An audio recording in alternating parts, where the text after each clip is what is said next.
what's up everyone, and welcome to tonight's episode of Resident Roleplay.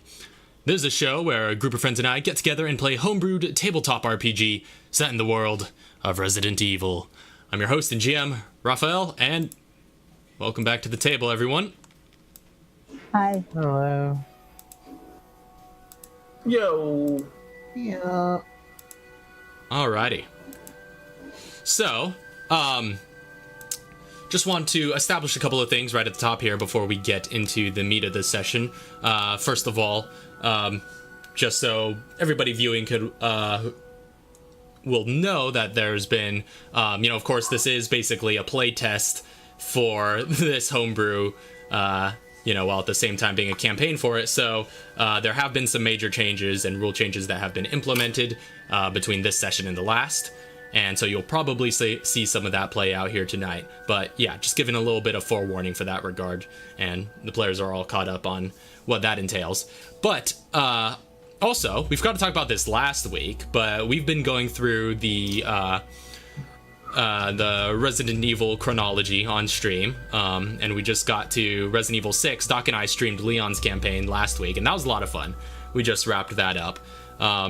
And we had a nice long conversation after the credits for that, so that was fun. But this upcoming week, Lisa and I are going to be doing Jake's campaign, and then we're going to be following that with Lauren and I doing Chris's. So anyway, it's just going to be a fun thing, so consider tuning in for that. And then after that, I'm going for my Madhouse run of Resident Evil 7. So that's what I'm looking forward to more so than anything. But yeah, this is... It's going to be interesting. And then we got Resident Evil 2 coming in January, so we're going to kind of move out of chronological order immediately after that, but oh well. At least we made it all the way through to 7. And I guess we didn't really do anything. We started, what did we start with? We started with 5, didn't we? Yeah. Like, we started, I think we wanted to play Professional Difficulty 5 on stream, and we did that, and I think we sort of retroactively decided that we were going to start going through the chronology from that point onward. Because we just did Revelations 2 afterwards, and now 6, and then about to do 7. So, yeah, that is the thing that is currently going on in our stream. So if you're a big Resident Evil fan, consider tuning in for those throughout the week. Aside from that, I don't think there's much more that needs to be said before we can get into the roleplay here. So are you all ready? Think so? Yep. Yes. Sounds good. So, previously on Resident Roleplay.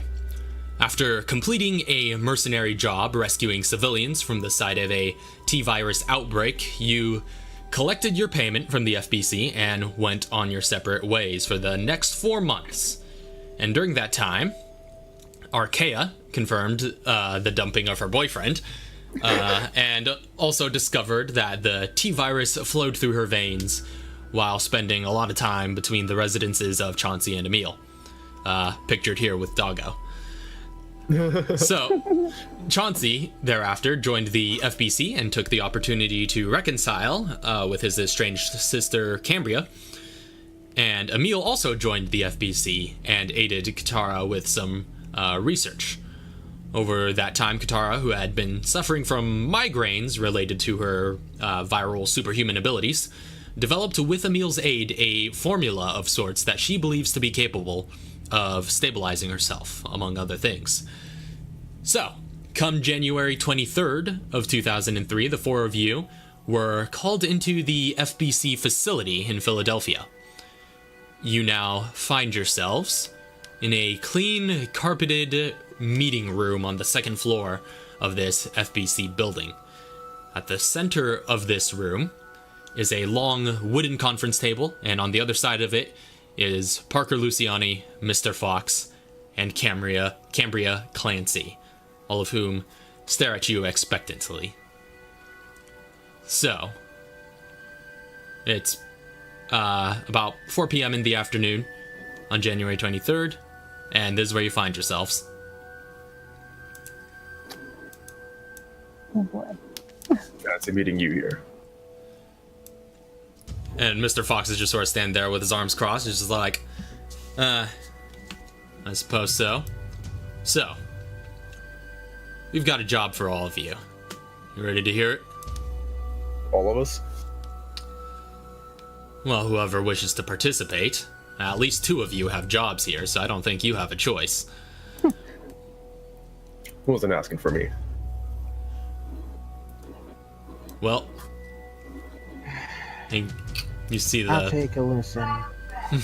But see I'll the 3 of decide them. after. Okay, you see the 3 of them kind of exchange a look in front of you, and Mr. Fox kind of nods to Cambria, and she's like, "So, as you could tell by the group of us being here, this is a bit of a joint operation we're talking about. Some of this is time sensitive. There's 2 missions in particular that need getting done. The first one has to do with Umbrella. So, how closely have all of you been following the news as of late?" That's a good question. How closely have you been following the news as of late? That's up to you guys for the most part. Whatever is realistic for your character. Emil doesn't have a TV, so he gets only what he sees in the bar. Chauncey only hears what comes over the radio. I mean, I guess Katara would usually have the TV on. I mean, considering things, so yeah. Yeah. She'd And Shayla wants nothing to do with it all. No news. Just want to live. Yeah, exactly. Well, if you've been following the news, then you've probably heard about the raccoon trials. Those have been going strong for a few years, ever since, Raccoon City got destroyed. And if you followed the trials, then you would know that it seems at this rate that Umbrella's downfall is inevitable. But the federal prosecutor wants to expedite the process. That's where you come in. Umbrella USA's HQ is located in Chicago. We need any of you who are willing to participate, but as an FBC operation, the objective here is to infiltrate Umbrella USA's HQ and retrieve any and all incriminating data that you can from their servers. Just real quick. Umbrella HQ, how close was that to where the outbreak happened in Chicago? It would have been in a different district. So it was kind of in like the But like financial like district. on opposite ends of of Chicago, or is it like pretty much like kind of on the same side of? Maybe not necessarily as extreme as opposite ends, but it was a good distance away. Okay.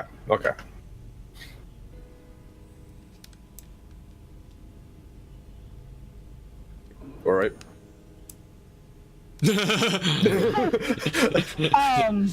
Real quick, Archaea's going to match, what's his name, Fox's, posture.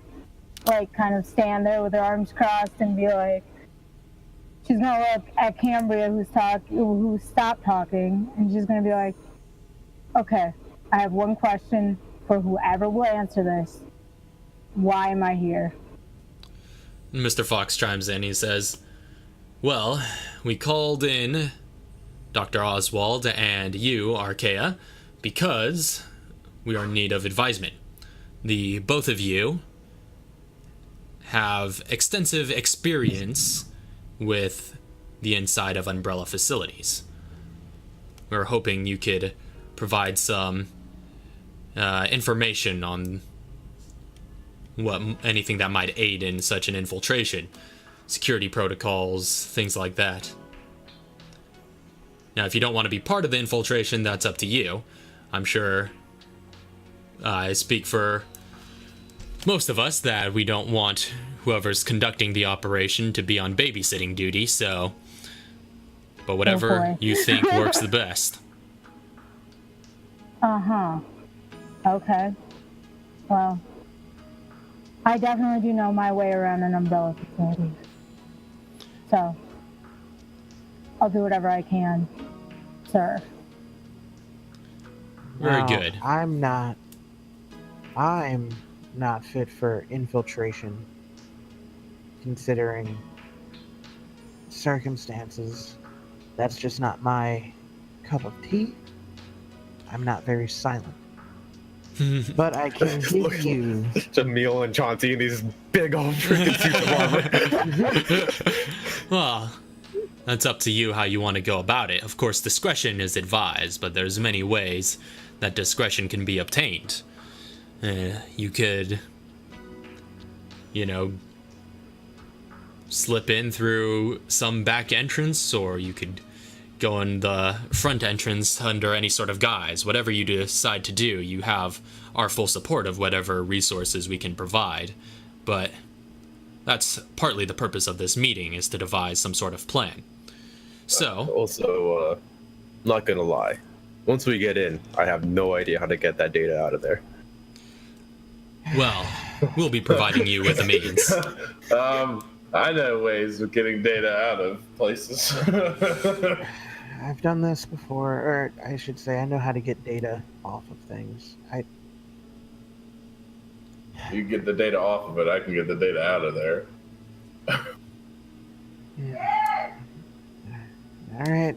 As long as someone can keep me covered, then. That's my job.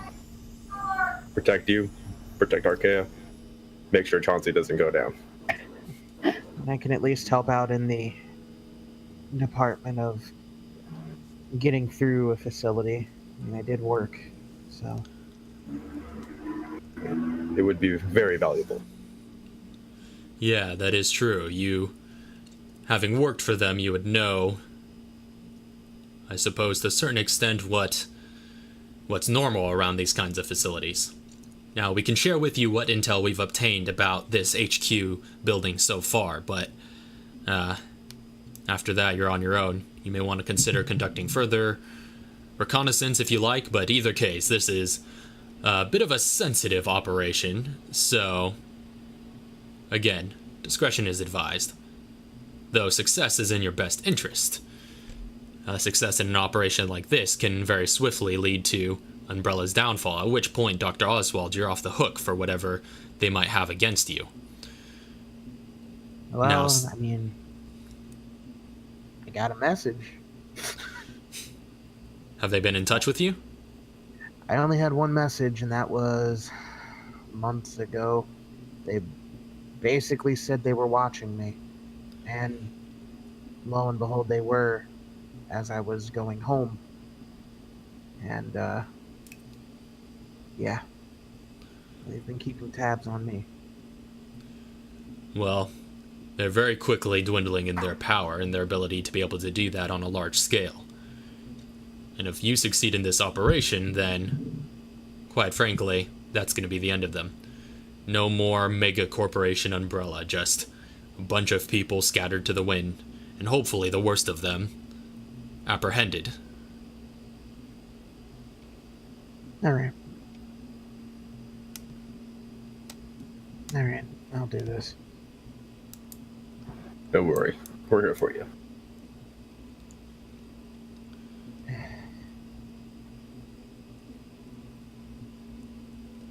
No Now. comment. Quick question, is Fox alone? As far as his usual entourage, Yeah. you don't see any of his other men in here. It's just him, Parker, and Cambria in the room with you guys. Okay. Alright then, let's hear what you got about this facility. Time sensitive, no?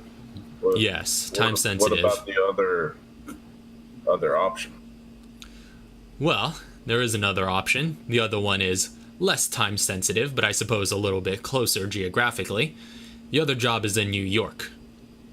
So do you want to hear about that next job right now, or do you want to go into more detail on the Umbrella HQ? It's up to you. And it's up to you whether you do one or both or neither. I'm gonna look over to Katara. I think it would be in the best interest to hear both of them just to see what options we have. Yeah, and then get into the gritty details once we know what the options are. Yes. Very well. What do any of you know about Terra Grigia? What? Fantastic question.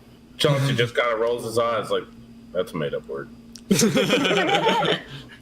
Emilio says, all words are made up.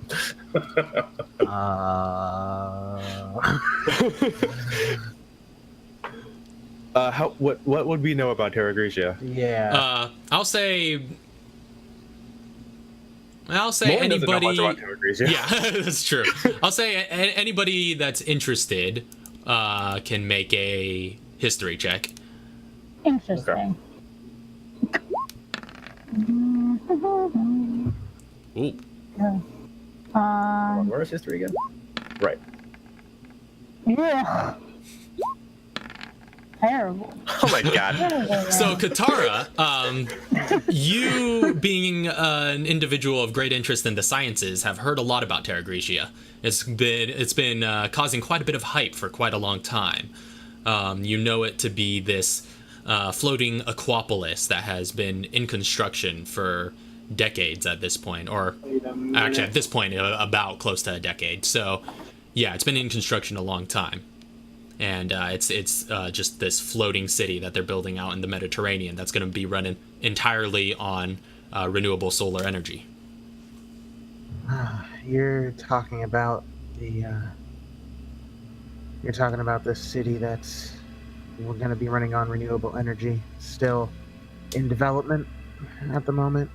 It's been nearly a decade. Yes, that's the Terra Grigia we're talking about.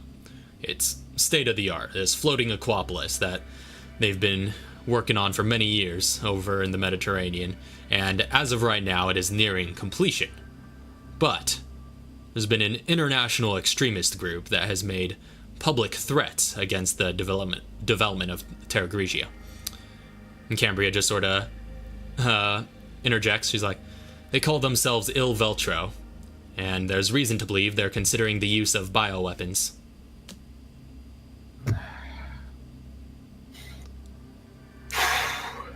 Of course. Yeah, because that's the popular things these days. Mm-hmm. Seems so. Now, we can't bank on taking down Veltro overnight, but we do have reliable intel on a financier of theirs. There's an Italian-born banker living in New York named Cornelio Albini, and we have reason to believe he's connected with them. Strong reason, in fact. So, this is a muscle job, and that's why we can trust, at least my brother here with it. The job is simple, just to go to New York and apprehend Cornelio Albini alive and recover any data he has on Veltro. A much simpler job by comparison. Well, yeah, it's just like watching Chauncey nod off a little bit. Wait, you needed me? So it's just, yeah, it's like when she says that too, Emil's just basically like, so we're just gonna go in, grab him, trash the place, and leave. That's one way of looking at it, yeah. So like looking directly at Chauncey while he says it. I really wish it like games will put like when you're gonna say Yeah, I'm something. good at making a mess. Well, that's ideally, you won't make too much of a mess, but if he knows you're coming, which he shouldn't, but should you tip him off somehow, he'll probably try to wipe that data and run. In which case, things may have to get physical, but of course, take him alive if at all possible. And the guy's a banker, for crying out loud, not a soldier. I doubt he's of much threat to you all. You can still have security. That's always a problem. I'm not worried about security. I know security. What was the name again? Cornelio Albini. But it's not time sensitive, though. That one's not time sensitive. This Umbrella HQ job, that needs to be done soon. And Mr. Fox interjects, is like, yeah, so You know, there's barely any. according to our intel, the CEO of Umbrella, Sergei Vladimir, is set to arrive in 3 days for an extended stay at that HQ. At which point, the security is bound to multiply. So, the way I see it, you need to get that job done within the next day or two.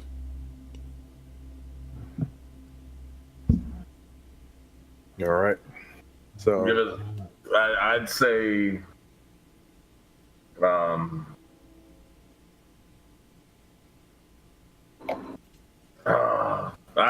I'm down for both. All right, so you're saying that Sergei gets here in about 3 days. Correct. We could. All right, we could handle both of these. But the way I'm looking at things right now, we'll at least need a day of Jeez. Oh, that was crazy. That was scary.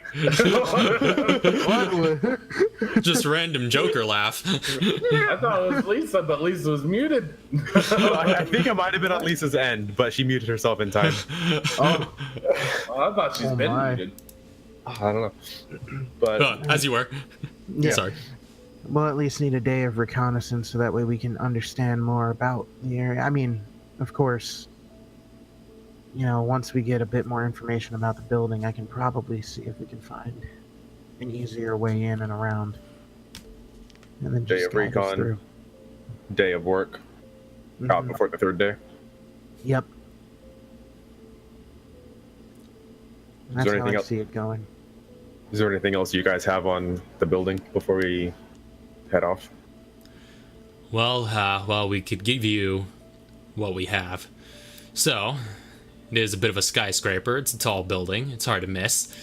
We do also know that it has a warehouse facility attached to it, and a lot is probably docked there. They receive deliveries through that warehouse and things of that nature, supplies, basic things like that.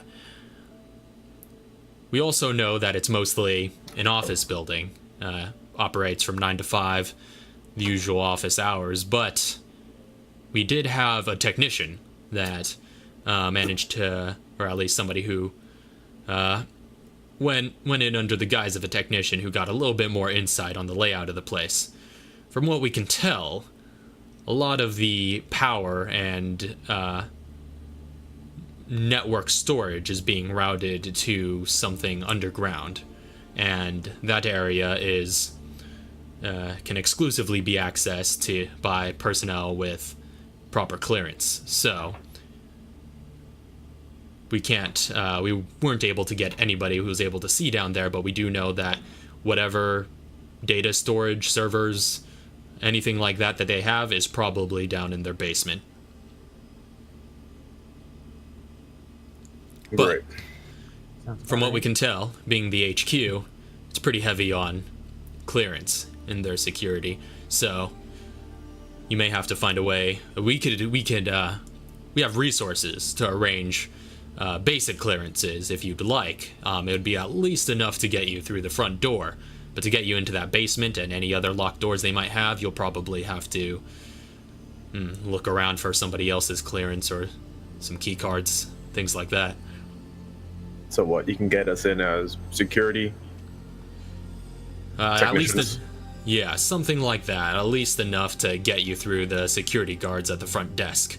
From what we can tell from people who have had the opportunity to visit that building, they do have light security around the first floor. Metal detector that you'll have to go through. So if you're going for the subtle, deceitful route, then having weapons on you might not be a possibility. Chauncey rolls his eyes. And you don't want this tied back to FBC? And Mr. Fox just sort of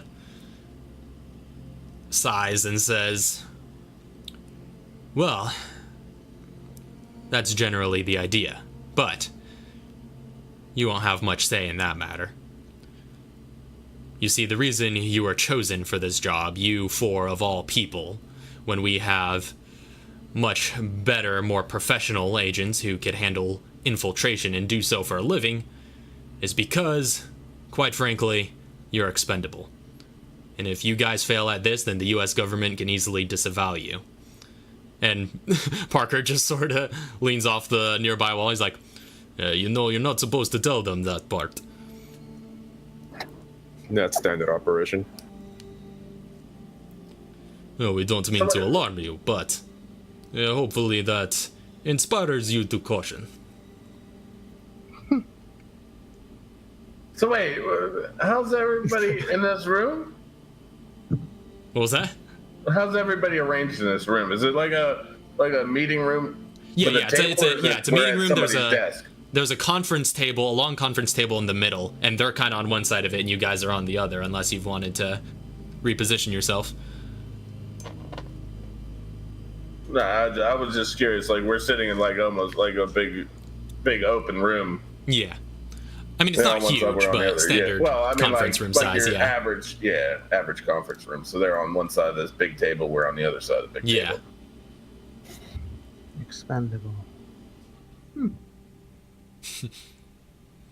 If that's the case. You know, if that's what we are, then there's no use to call us. And I could just go on about my life, doing what I do, instead of risking my life, understanding that I'm not going to have, I don't know, let's say FBC protection to go into this, knowing that I can get out of there alive, potentially. I, for one, am not a fan of this. She just, like, gets up. And Cambria sort of steps forward, and she's like, well, hold on now. You'll have to forgive our friend Mr. Fox's candidness.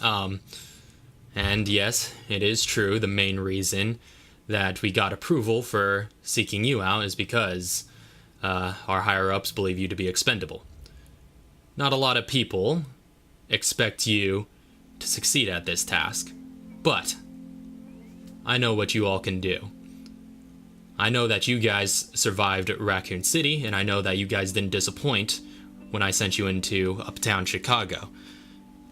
So I'm pretty confident, for one, of your abilities to get this done, and should you get it done, well, the reward is very possibly great.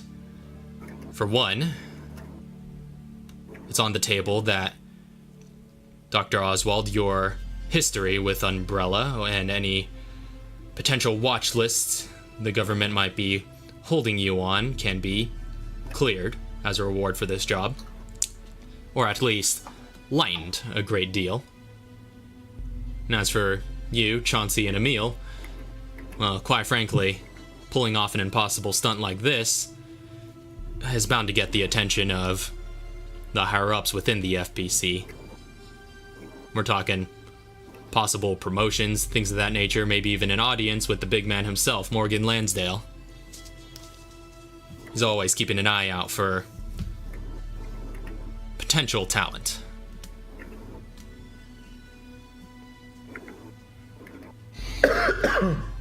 She just looks over to the group. She's just staring.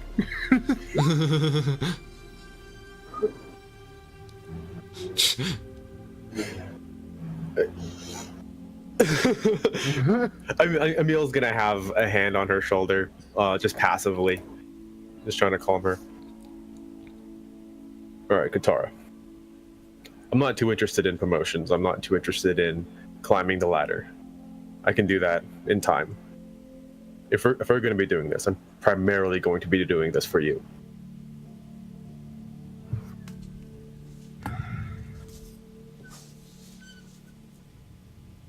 How do you feel about it, Chauncey? They want stealth, and I can't provide stealth. I seriously can't walk into a gunfight with this tonight. That's all I know. Well, there's not enough disguise that can cover all the stuff that I would bring with me. So, theoretically, should we barge in guns a-blazing, we would be, what? Domestic terrorists? We would be eco-terrorists of some kind?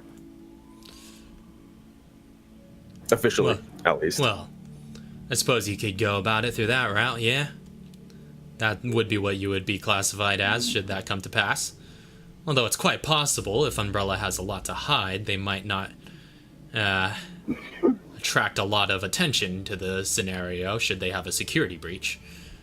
In which case you would have, I guess, a die-hard scenario.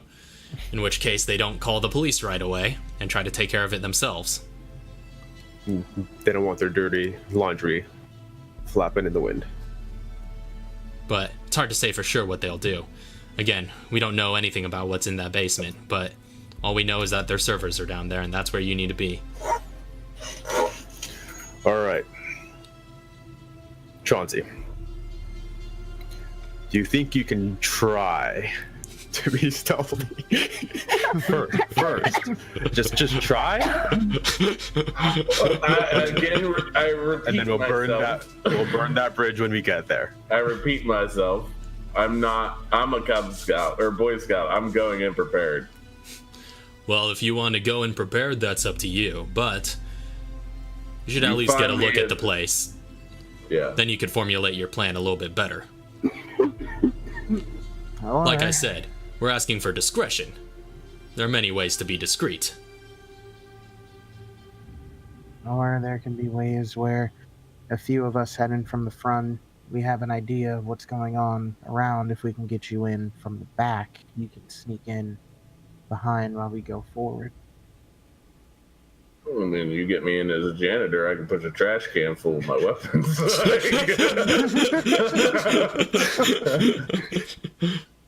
Well,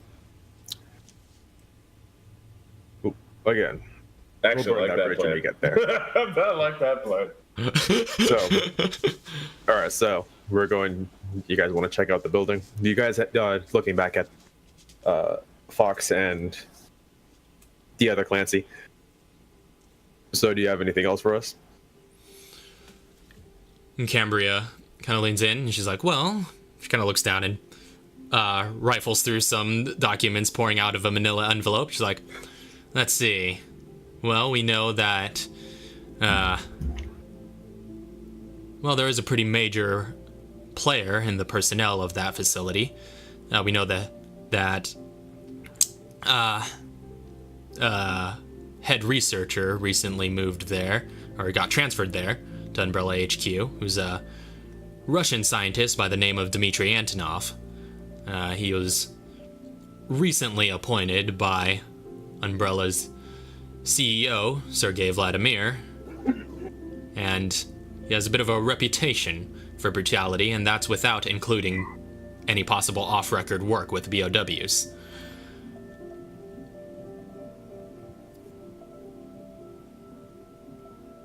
At this point, is Umbrella just Russian? Yes. Well, practically. Well, They do have so a what do you Russian want to- CEO now, former USSR guy. And in fact, turns out they employ a lot of former KGB among their paramilitary roster, so they have strong interests in that region. Seeing a lot of red. Yeah, I guess you would know it. So, what do you want us to do with him? Well, I'm just giving you what we have. We know he probably works there.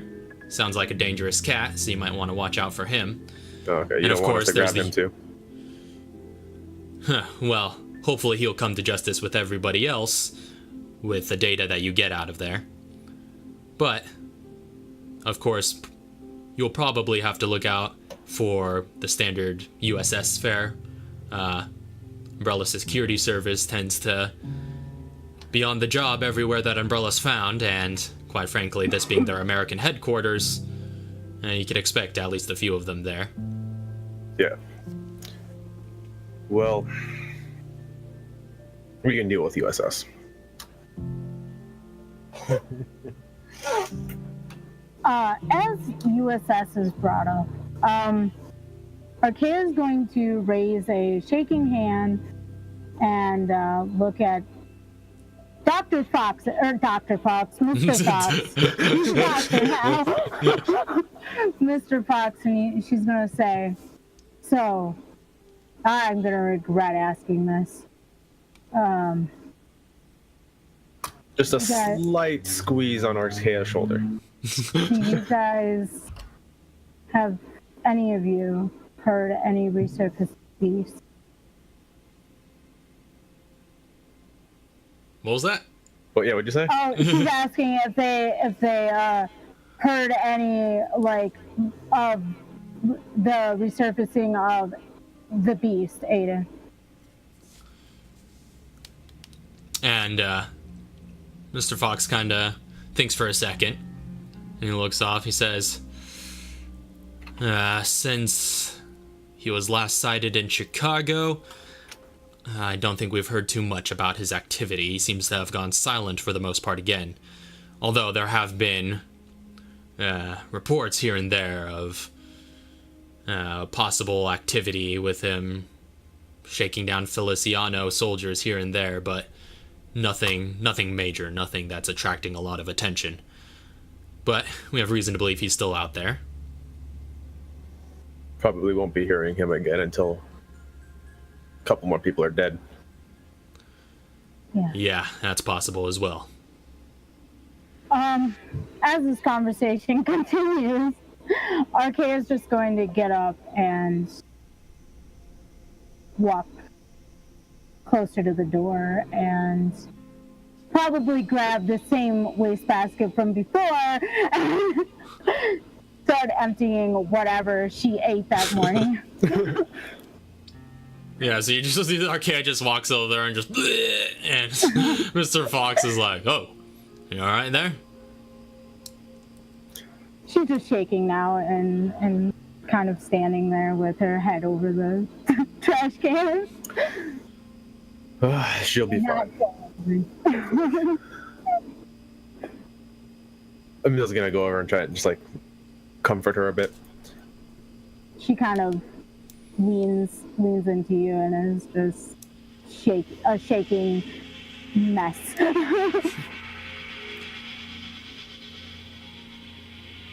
And Cambria kind of interjects once again and says, "So, needless to say, this Umbrella HQ mission is a bit of a sensitive operation.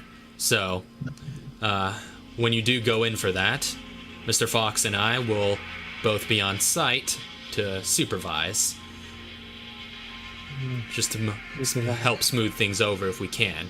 In fact, you guys, if any of you have cell phones, you guys could have this for ease of communication." And she pulls out a couple of small devices that look to hook to the ear. She's like, "These are Bluetooth headsets.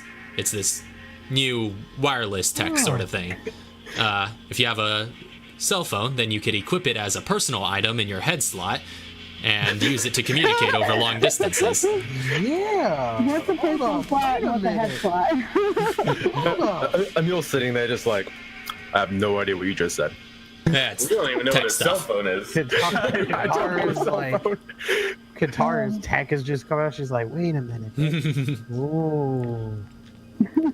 Hold on. Well, I just got one of these cell phones recently. There was accessories. You're telling me I can modify my cell phone like I can my gun? Uh-huh. Cool. And more, Chauncey. Oh, there's more? Like ammunition? Emil's like, you might have to supply me with a cell phone. Well, that's probably not on our budget, but, you know, we only need to be in touch, I suppose, with one or two of you. And then we can relay from there. Alright, that's fine. Is everybody so robotic, or is it just me? It's tap Discord. robotic. It's Yeah. like, Yeah, I think there's some connectivity issues here. yeah. Cause I've got red bars on my end. Uh-oh. I wonder if the stream is doing all right. Let me check. Yeah. How's it feel how's it sound on the stream, everyone? Because it's giving me OBS is giving me some weird looks. Okay, so I started OBS back up. How is the stream? If anybody's in there, the kilobytes per second seem to have sort of evened out. It's looking like it's running fine right now. Is it running? Cool. Seems good now, I think. Yeah, it seems Let me just put a quick post just in case anybody who's in the chat needs to refresh. So okay, are we running? Are we live? Sounds like it. Yeah, it's all right. It's doing good now. Yeah, we Okay, did. we're doing good. Sweet. At times it was starting to stutter a little bit when people were moving, but it's fine now. Okay. Well, apologies everybody, technical difficulties, but we should be good now it seems. OBS looks to have steadied out, connections on Discord seem to have steadied out. So that's good. I think we should be good. So, where were we? All right. Complaining. Grumble. Oh, grumble. Technology. I don't know what this is. Yeah, so you guys got only- two Bluetooth headsets, I guess, because there's only 2 cell phones among you. Unless Archaea's got a cell phone. No, I Hell no, can't he's not getting afford us that on the- crap. Yeah, it's just two Bluetooth. All I right, don't even so think I let her know that I got one. Probably not. I ain't give So- nobody my number yet. I'm just yeah, holding it. so Chauncey and Katara, you both can keep those as personal items, but it does occupy the head slot. So if you have another head item, you can't wear them both at the same time. As in like my headgear for my rag. No, that doesn't count. That doesn't count as a head Okay. item. That's So like an if armor I'm item. wearing... Oh, okay. So if I'm wearing like a bandana across my head. Yeah, sure. if it gives, if you have a +2 charisma bandana, then yeah, that'll I need interfere to with your find that Bluetooth. wondrous item. Yeah. So does that count for aviators? No, those don't give you. Those aren't items that give you a Okay, bonus. cool, So cool. yeah, I was gonna say like, ooh. If you I have like an my item- aviators though. yeah. If you have an item that says that specifies that it goes on your head, in the description of the item, then that'll interfere. But Okay, cool. So what is there? There's like head, armor, belts. yeah, well, there's like Stuff like head. that. The armor is counted separately. So there's you have an armor slot, and then you have head, torso, belt, boots, gloves. Okay. If you're a normal D&D, then you get the rings, but it's hard to think of a modern day item that is a ring that helps you Yeah. without any magic. But yeah, Watches. yeah, there you go. Watches, yeah. Super spy watches. Right. All right. The Twitch is still jumpy though, like framing. I know we're not really doing much, but it does keep freezing up. Ooh. I've been keeping an eye on that. All right. All right. Well, let us know we'll if see it how it disappears goes. altogether. But in the meantime, so let's focus on the role play here. All right. So- So I think we should go and recon. Yeah. We'll recon then. And So wait. They said that they have ways of getting us in, correct? well, I said I have a way of getting Getting you us basic clearances. clearances enough to get through the front door and those security guys running the metal detector at the front at the least. But anything beyond that, you're probably going to need a real clearance. Okay, but can you get me in as a security to look and fall in as security? They are about to step it up whenever the other guy comes in. That's true, it's true. They might be looking for more hires, but that's a little bit more... That's a plan that might require a little bit more time than we have. To do that over the course of a day or two, that's a little bit difficult. If you guys... I suppose you could try to get in a shift change or something like that. That might not be enough to get you past, but aside from that, can't think of too much. Okay. So yeah, recon it is. Or recon. Recon that. All right. Let's retcon it. Retcon those guards out of there. So, can I also, so we're agreeing to take this mission, or are we agreeing to take both missions? Or are we just gonna go take a look and see if we want to do this mission? Well, let's see if it's possible. Well, for I Emil would and like- Chauncey, you two are probably contractually obligated to embark on at least one of these missions. Is this Fox telling us this, or is this Parker? This is Fox, but he kind of looks over to Parker and he's like, "Yes, this is true. This is what you enlisted for. We don't call on you often, but this is one of those moments where we need your expertise. So, Yeah, earn your paycheck." we're doing them both. So first, bag and grab after. Can I like walk up and like shake their hands as we leave the room? All right, you can see Rock up, start shaking their hands, and Cambria just looks confused. Just like, Well, I "What mean, are you like, doing, if we're Chauncey?" agreeing to do this mission, I was like, it's nice to see you, just in case we don't see each other again. And In case you never see each other again. Parker, in case we don't make it back, and then I want to squeeze Fox's hand and give him a little strength check. On the bone. Oh my. You know what? For the sake of, Gotta be a little Chauncey in this moment. So I want to like pull him in a little bit and like shake his hand and be like, "I'll show you expendable." But that's all I'm gonna say as we walk away. all right. You know what? Well, I'll say, yeah. Go ahead and roll a strength check to see how hard you shake him. Oh, and I'm proficient. No, this is just strength, Oh, not yeah. athletics. Okay, it's a 16. Yeah, that's Pretty good. good. Yeah, you give him a solid shaking, and he kind of winces a little bit, and he's like, "Well, I hope you do." And that's all. I'm just gonna walk away. Prove my point. I'm just gonna squish your hand a little bit. Everybody else had a good firm handshake. He got the little squish. And I'll show you expendable. And Oh walk. my. And Cambria notes as you're walking away, just, "Well, Fox and I will be in Chicago whenever you guys are ready for that mission. Be sure to get in touch with us. And again, we'll be supervising the operation as it's in progress." All right. Do you have a base camp we can head to? Nothing like a base camp. We're just going to be based out of a hotel. But, That's what I mean.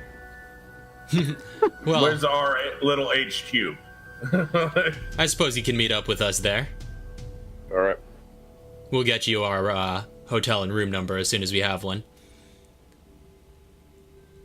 So we traveling there on my expenses? Or whose expenses are we traveling on? Is this company? They'll We refurbish get you. the heli, or are we driving? It's up to you how you get there. I'll probably be driving from here, so I'll get going on that. All right. As we're It's walking okay. out, can I look at like Katara and tell her that you can talk to Fox? I'm not good. It's like he and Fox have a disagreement. Just general disagreement. I have You a. just called me expendable. Of course, I'm not gonna like the dude. I think it goes a little deeper than I that. have to like Cambria because she's blood. Parker hasn't really done me wrong. He just didn't want to tell me he was gonna do me wrong, and I don't blame him for not wanting to tell me. But yeah, okay, we'll go with that. I have a question. Yes. As we're walking out, are they following us or are they staying in the room? Well, Cambria follows you out just because she's heading out as well. And I suppose so would Mr. Fox, yeah. But Okay. Parker works here, In so. that case, yeah, Parker works here, so he's like, yeah, I'm just gonna sit at my desk and do my job. Okay, so in that case, Arkea is gonna recover herself, kind of harden herself a little bit, and walk away from Emil, and walk over to Mr. Fox. All right, you walk over to him, and he kind of looks to you as you approach, and he's like, gives you a look. How tall is he? Average height, probably around 6 5 feet foot. ish. Everyone's Okay. taller than you. 5'11". Well, Yeah. everybody's taller than me. But she's gonna kind of gonna lean in a little bit and kind of keep her voice down to some degree, and she's gonna say, "So, Do you think my name will be a problem? How do you mean? Well, as everybody blatantly pointed out, I don't know how to keep my mouth shut. And while I do plan to keep my mouth shut on this mission, things might have gotten around. And just so you know, I was once Umbrella's property. This is true. And depending on how you're going to be going about this mission, you will probably want to keep that name discreet in case somebody recognizes it. So, I have a question for you then. When you get us the clearance or whatever you're doing, I'm assuming this comes with name cards, yes? Probably. None of them will contain your real names, but... Oh, okay. Well, that's fine then.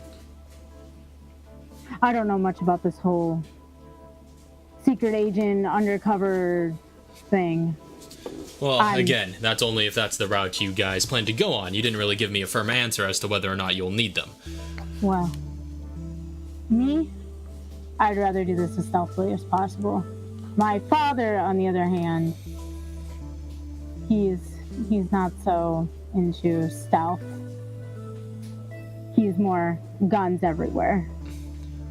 Yes, well, I suppose I will probably need to know right now whether I should go ahead with acquiring those, seeing as it's gonna take some time and I'm gonna have to make some calls, but...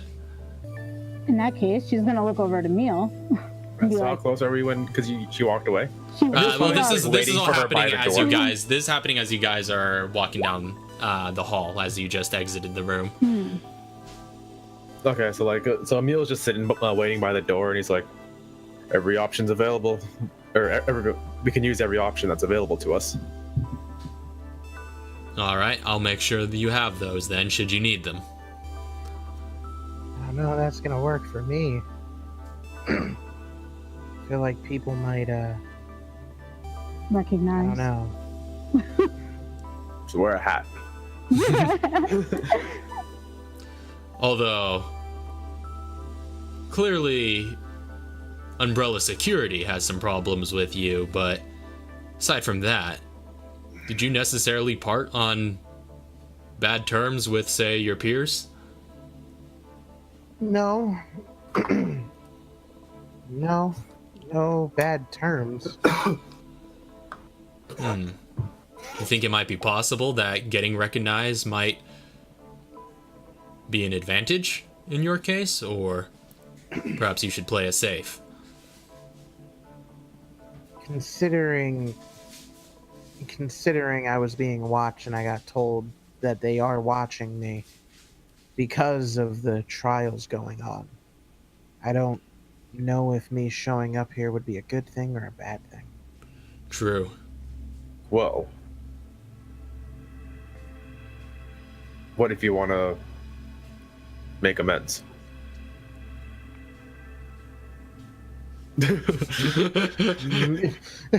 Make amends for... I mean... That's true. They do, they already know how much you know. If you come back to them saying you want to rejoin the fold, they might be open to that possibility. Saves them the trouble of having to keep an eye out for you. True. Then again, they might find that suspect, seeing how far long you've been away from them. But I guess the choice is yours.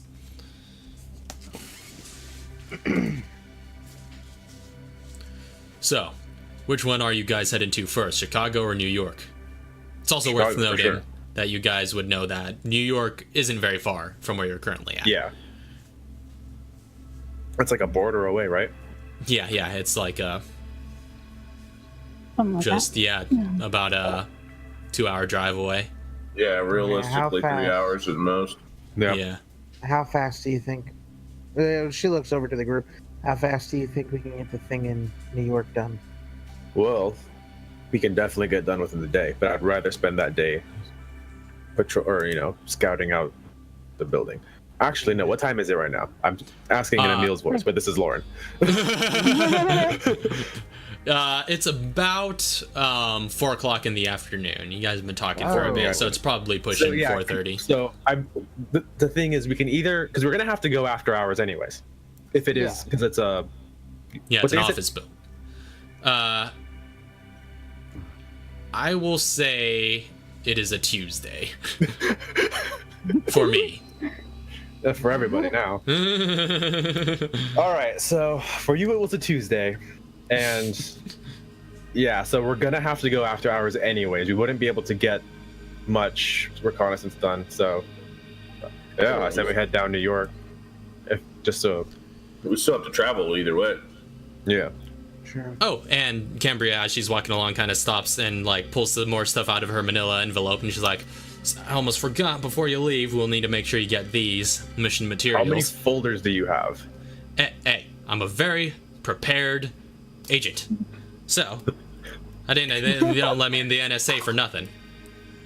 You need a degree for that, So, she pulls out one thing. It looks to be a small USB storage device, similar to the one Katara used in previous arcs, and she's like, so, this is courtesy of the CIA. This is what you'll be using to store the data when you find it at either location. And you will also need this if you're going after Albini in New York. And she pulls out a sheet of paper. She's like, this is an arrest warrant, and it's got federal jurisdiction on it, so you shouldn't have any trouble if law enforcement starts asking you questions when you tackle a fool. All right. So whoever wants to carry either of those. Oh, man. There's 2 things? Yeah, it was a storage device, just like a flash drive sort of thing, and an arrest warrant. Oh, I'll take the arrest warrant, unless Chauncey wants to. I want to. Yeah, that would be Emil wants to take it, but like it should be really funny when Chauncey's just like. I mean, I am the resident police officer. That's true. He used to be a cop. Yeah, he knows how to serve a warrant. That makes a lot of sense. Okay, yeah, that makes a lot of sense. I'll hand that over to Chauncey. Is that an inventory spot? Yeah, I'll say since those are usable items, we'll say the storage device and the arrest warrant will take up an inventory spot, but Will they take up, each one take their own inventory spot, or together they'll? Yeah. Okay. Yeah. So if you guys want to spread them out, somebody else hold the storage device, whatever the case may be. It's up to you. Katara, do you have room? I could spare a spot for both. Because you're going to be the one using it anyways. I have space, but I think Well, Emil doesn't know what it is. No. But I also think Guitar. I think Archaea's got a ton of space, right? I have so much space, it's ridiculous. The guitar just kind of looks at it and is just like, oh my god, is this again? And she just like grabs the device. Not the first time. It just So you know what to put on that. I just know how to get it out of there. Yeah, I had to do it before. We're escorting you this time.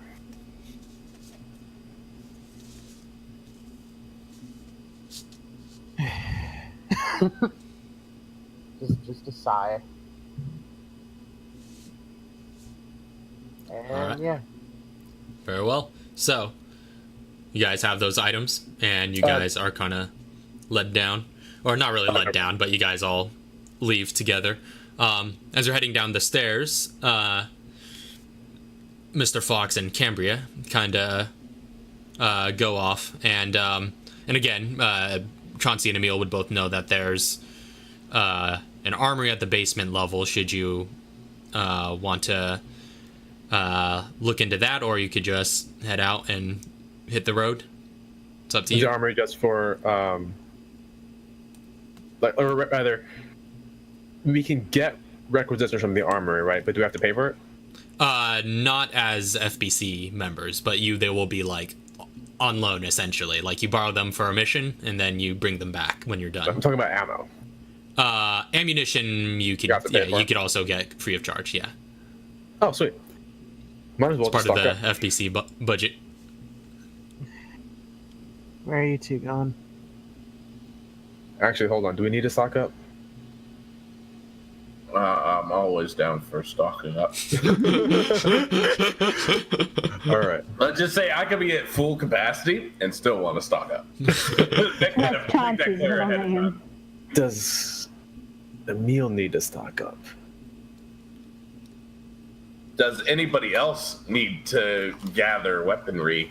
Oh, yeah. Mhm. I wasn't here whenever we finished the last one, so I don't know what all other people lost. I have a stun gun and I have a baton, and that's it. Yeah, so you lost the pistol. Oh no, I have the pistol. I forgot that she kept that.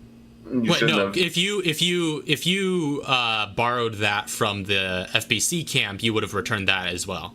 Yeah, that's what I was. Oh yeah, okay. Yeah, okay. with all the other weapons that you borrowed, and also the China Light grenade launcher that Yep. Katara had has been returned. She, So I'd like so to- she's like, considering the stuff we're about to do. I don't know if I need a launcher. We can always drop it off at their hotel room, pick it up should we need it. True. You know what? That's a good idea. Just in case. That Also- thing rocks. Good idea. Also, we could straight up leave from this mission and go do the other one. Not even stop back here until both are done. So, yeah, so just like stock up here, pick up the guy, go straight to Chicago. Oh, are we going after the guy first? We gotta Yeah. wait for the for after hours anyways for We Chicago. have to travel to Chicago still. Well, we have to travel there. How long is it gonna take us to get there? A day, Chicago? at least. Yeah. Yeah, it's about it'll probably require a rest stop along the way because yeah, it's a great deal farther than New York. Okay. So then Chicago first, then New York. Let's see. I mean, it's up to you guys. I think it's I a 10-hour mean- drive from where I live to Chicago. So I mean, that's another 3+ hours to get to Philly. could totally just go through and like if we. Well, no, because we drove here. I was gonna say could just take an airplane. I mean, That would probably be the fastest way. that's, be that's- costly. Yes. That's, But does the FBC have the ability to fly us out? If you were to inquire, probably cite budget restraints again. Okay, just curious. I mean, just a quick heli ride would be cool. If you want, I should say, if you're willing to part with your money, we can head to New York first, fly back to Chicago. Yeah, but then how are we leaving Chicago? In a car. What car? Car. A random car? Rent Oh, rent a a car. car. I say we just drive it. I got this. I can go all night. All right. So Chicago. So then Chicago first, or since New York is closer, we can go through and get the New York thing done first.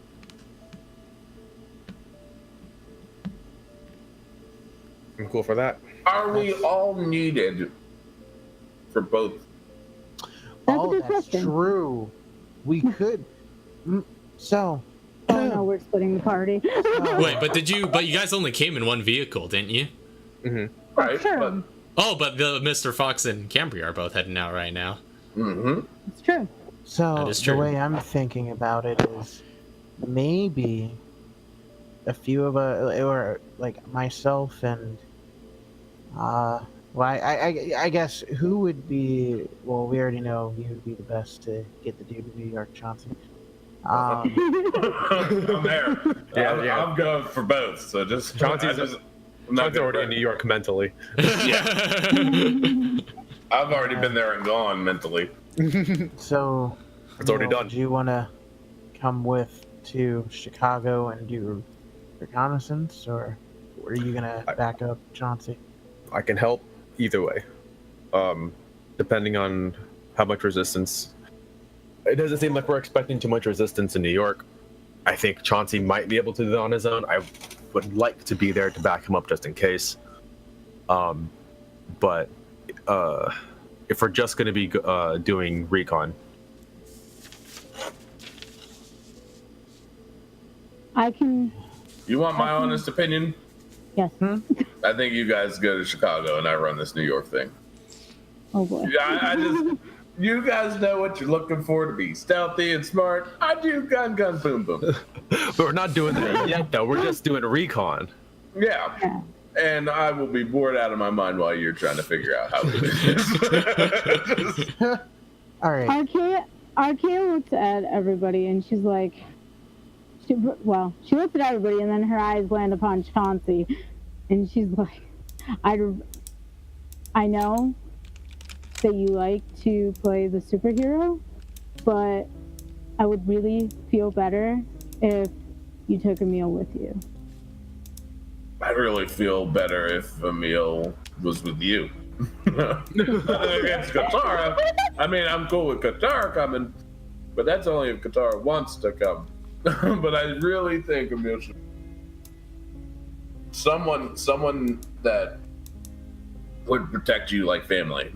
Yeah, nothing against Katara again, but it's just the older sister. None taken. No stronger bond than sisterhood. And then Emil's just a brick with a rifle, just looking at him, just like, I could protect. It's true. I mean, what if something happens in New York? Oh, you'll read about it in the papers. We won't get paid. You'll notice the bank account's still empty. In that case, Archaea walks over to Chauncey and she hugs him as tight as somebody can hug somebody in full armor. And she says, "You better come back to me. Dang it." I'll whisper in her ear, "Baby, this ain't the first time. This ain't my first rodeo." And wait a I'll be second. heading back to Chicago. How long? Crap. I was going to. It's not worth it, actually. I was going to say I was going to encourage him, but that's Like not 10 minutes. That's not worth it. Maybe for his drive check. So, I guess that's it. She kind of walks back over to Emil and Guitar, and she's like, "This is a bad idea." Can I go down to the armory? You can go down to the armory. Okay. So you head down the stairwell into the basement level of the FBC facility, and you find at the bottom a sort of sturdy metal door that has a card reader off to the side. I'm assuming I have a badge. Yeah. Well, you have your FBC ID personal item now, so you sweep that through, and it opens up and allows you in. Okay. So you enter into this small square room with weapon racks lining the walls, and there looks to be a window on another wall that looks out into a longer hall with a door that leads into that hall right beside it. It looks to be a shooting range in the other room. And you are greeted in the armory by Clyde Rischel, who you'd met in Chicago, the munitions officer. He sees you come through, and he's just like, "Ah, you again." Yeah, me. This is where I'm better talking terms now. You know, being that we're both employees. Let me see the wares here. Let me see what you got. Well, yeah, I suppose you're right. So, it's not that big of a stock. the FBC is still not quite as well funded as most other government branches working on this territory, but we do have a couple of options here. If you're looking for a handgun, we got a Colt M1911. We got that China Lake grenade launcher. That model is still available. We also have a couple of our standard issue FBC P90s. Can I look at that P90?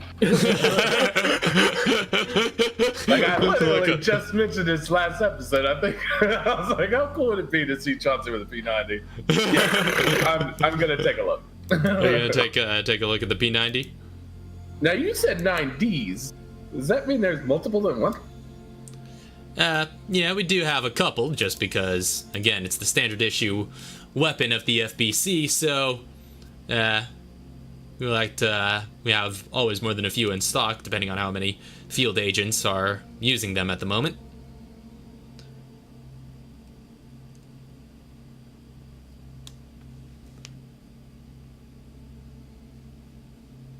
So he kind of hands the P90 over to you and just like lets you get a feel for it, and you're kind of holding in your hands this big kind of almost like bulky sort of shape for an SMG, but you start familiarizing yourself with the feel of it.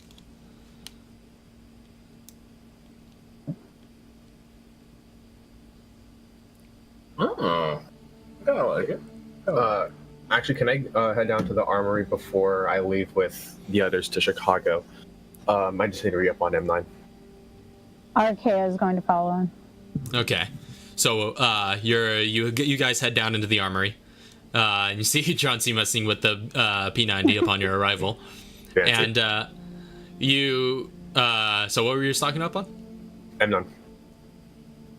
I need handgun ammo. Yeah, M9, or not M9, 9mm. This the M's on the other side of the 9. Yeah, 9mm. I need 36 rounds. Yeah, well, unfortunately, we don't got 36 rounds here, but we do got, we can spare 10 rounds of 9mm ammo for you. That's perfectly fine. All right. That's a Glock mag,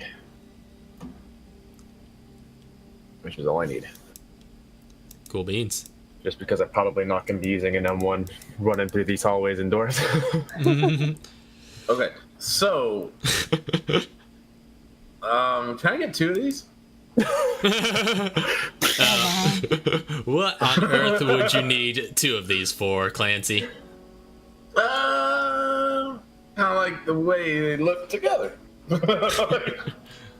This is like Emil's just going to be like, do you see the man? I just want a photo shoot real quick. I just want to see what 2 of these look like together. No, can I get some shotgun ammo? And I do want to take the P90, but I don't know if I want to take it that bad. Not now. I'll leave the P90 for later, since I'd have to return it anyways. But I do need shotgun ammo. If you have it. All right. Yeah, we could spare you 5 shells. You happen to have any nails or scrap material back there? I beg your pardon? Do you have any nails or scrap material back there by any chance? He can just kind of squints at you like, what are you into, buddy? This is an armory, not a workshop. Oh, I mean, like, just in case you have something laying back there that you need to get rid of. Extra nails? Scrap material? I drop it, that's fine. Nah. So you take the 5 shotgun shells? I will take the 5 shotgun. Yeah. And how are we... I look over at Emil. How are we doing this? I just thought about this. How are you guys getting to Chicago? I'm heading. I was heading back up already. I just needed the ammo. You probably catch me on the way out, and it's just like probably gonna catch a ride with your sister or Fox. Oh yeah. Okay, that's fine. That works for me. I was gonna let you guys take the truck, but no, you need the truck. I figured. No, the truck, right? Because you've got the. How many vehicles do you have? I have just the one. I called it a truck. My Suburban. Okay, yeah. Yeah, because you're gonna need that to get to New York and back. Well, I could rent one to go 3 hours up, or actually, I could catch a taxi. Go up and back down. From Philly to New York, that's possible. We'll meet you in Chicago. Oh yeah, then I have to come back. Okay. Yeah, that's fine. I totally forgot that you guys could ride with them. All right, yeah. So you guys All right. head off to catch a ride. So- Well, what were you gonna say? Oh, I was gonna say, while Emil and Chauncey are talking at the door, Arcea is gonna look around at the different things in the room and see what she can see. As far as weaponry. It's pretty much everything that was mentioned before. They just have a few The P90s. M1911 handguns and a few P90s and the grenade launcher.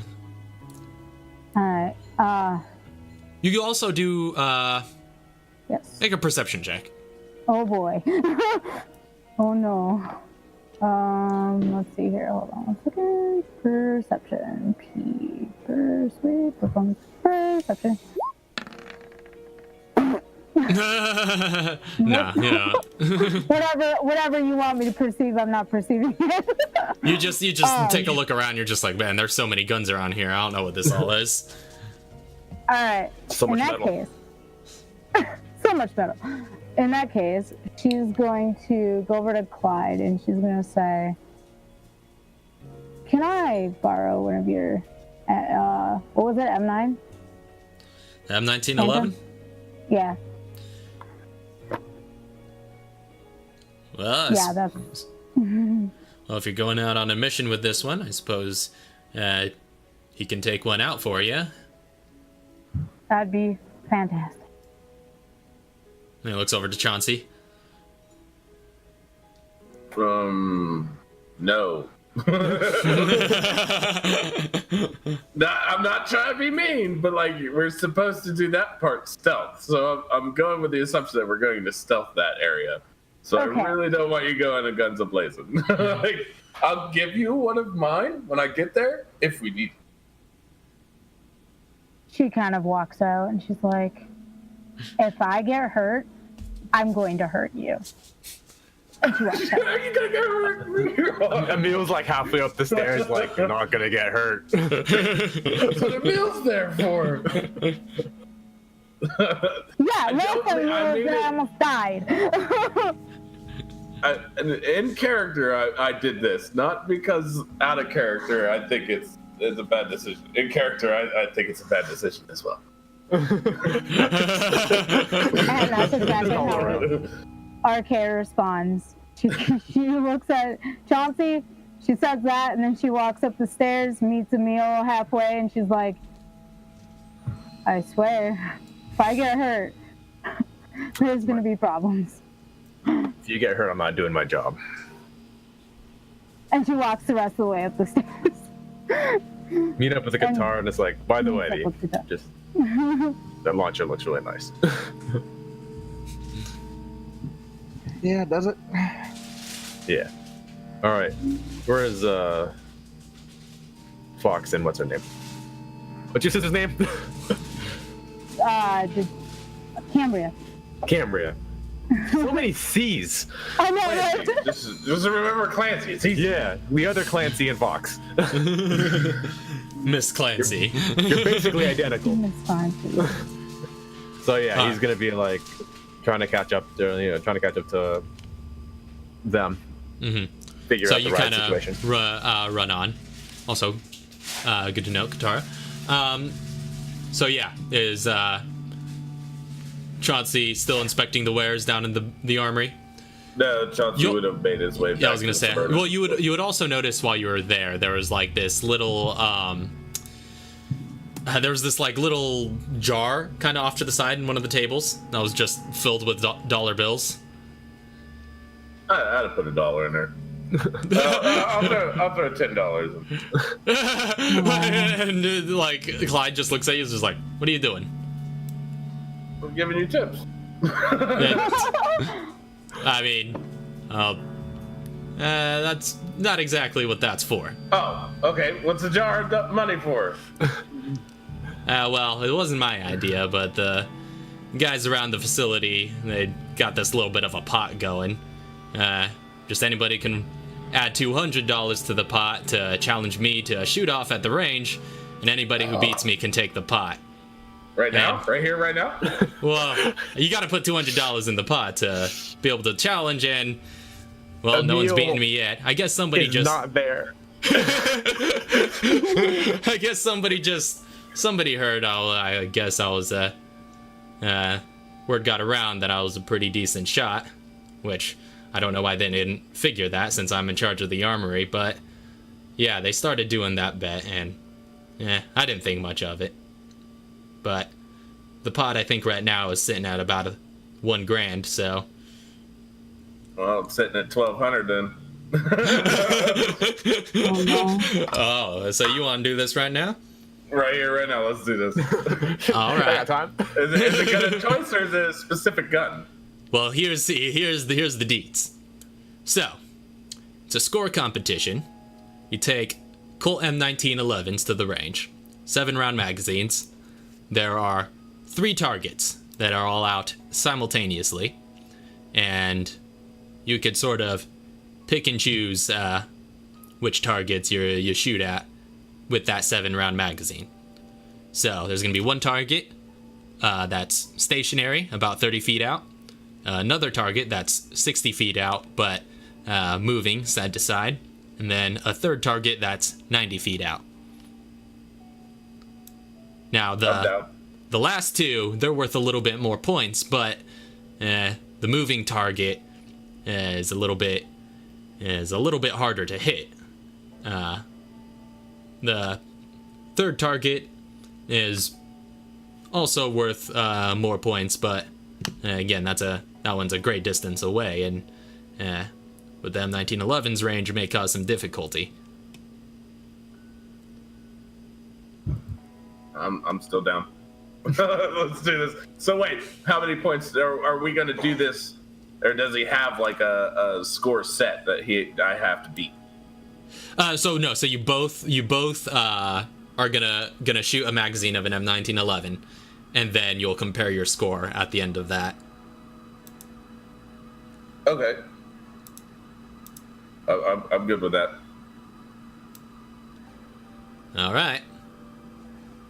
Let's do it. So, you put $200 in the... Or do you have $200 in cash on you? Yeah, because I had all the cash. Right. You said I could carry up to 1,000, right? Yeah, 1,000 is the most. So, yeah, that'll put me at 800. All right, so you put $200 into the jar, and he walks out to the shooting range with an M1911, and he's like, "Yeah, you got one already, I see." Yeah, I got one. All right, so. And he kind of, walk out to the range, and you see it's just this long hall with a lineup of stalls separating a small portion of the room from the rest of it. And above each stall is a sort of dolly rail that can carry targets out to range. And you kind of walk up to one of the stalls, and he kind of takes some noise-canceling earmuffs off a nearby table and kind of sets them around his neck. He's like, "So, you want to go first, or should I?" As he's setting up the targets and sending them out. I will let you go first.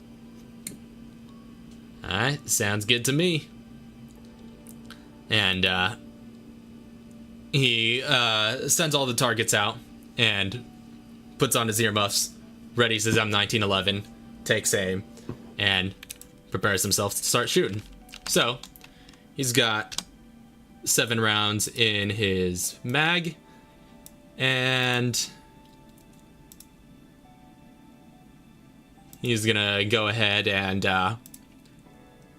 take a shot at the moving target that's 60 feet out.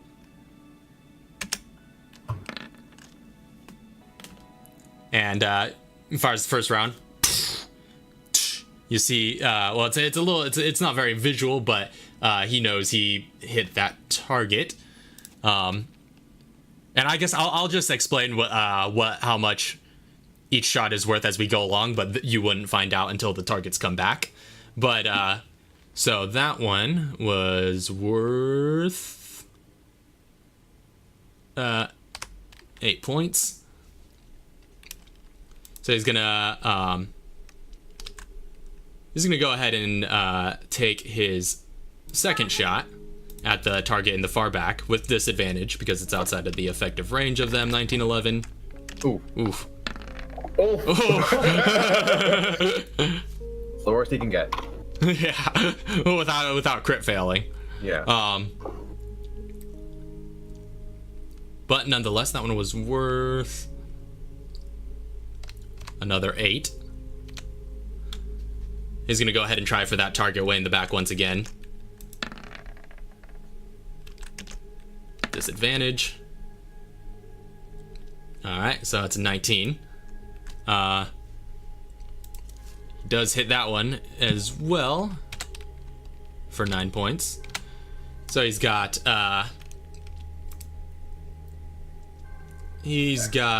4 rounds left. He's gonna go ahead and put another one into the middle target.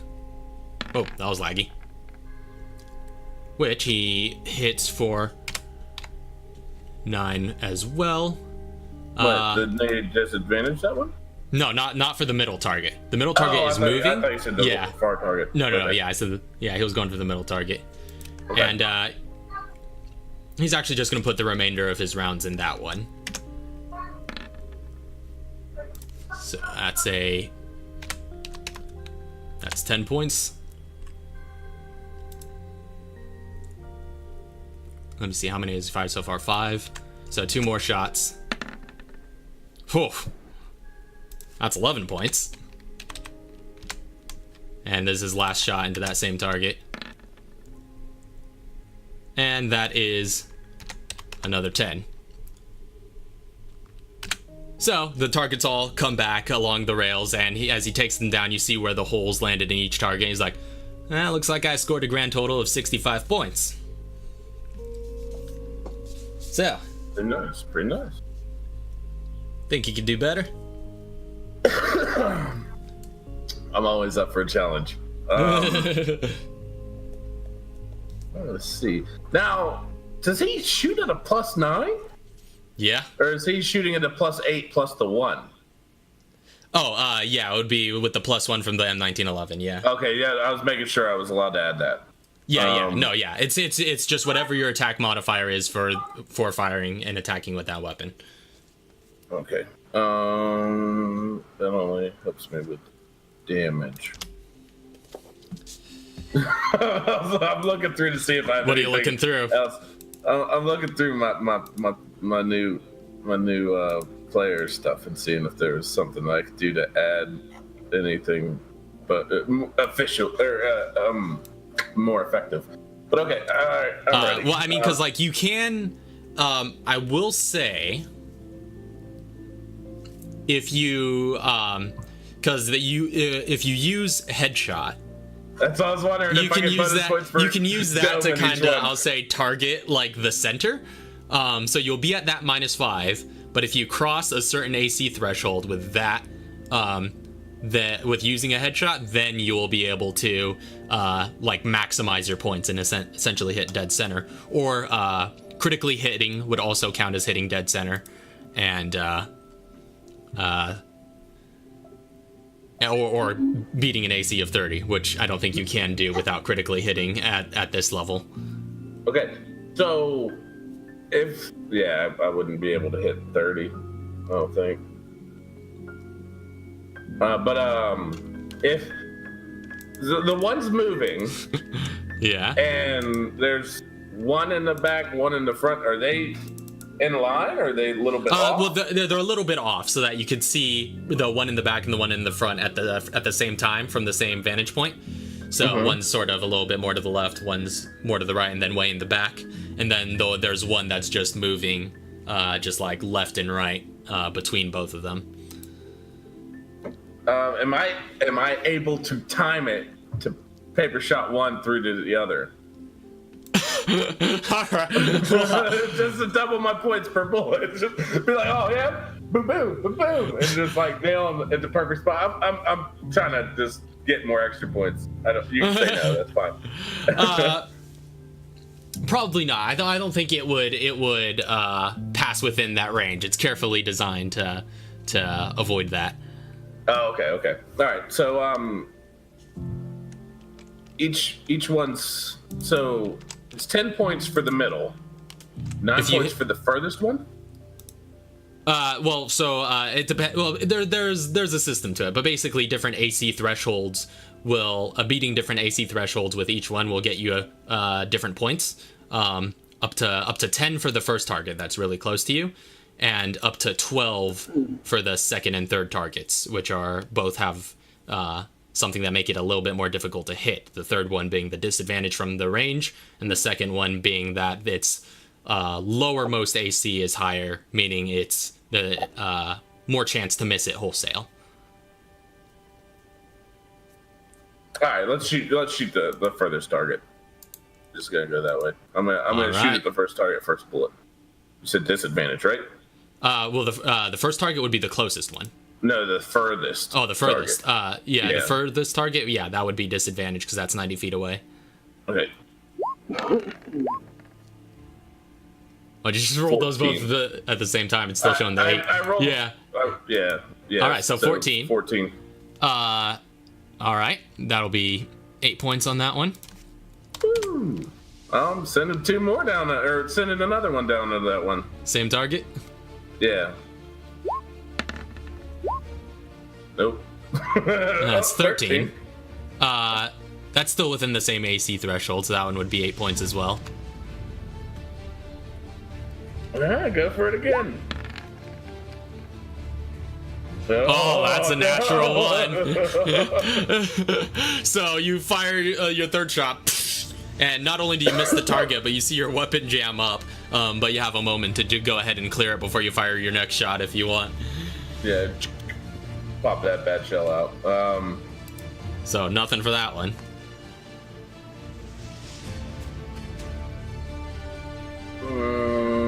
Now I can use my headshot.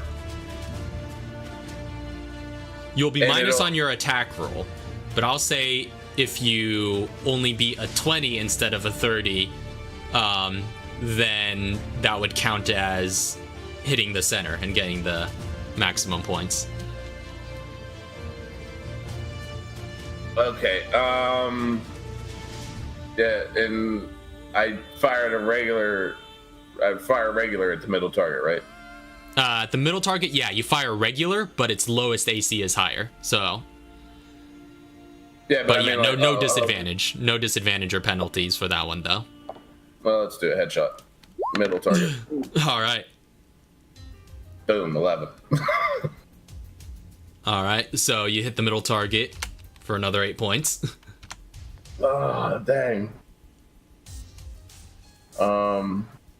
What's 8, 16? Okay. That was your fourth shot, right?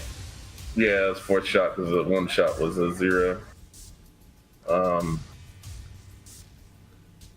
do I need to win? Just sort of off to the side, like, looking a little off balance there, Chauncey.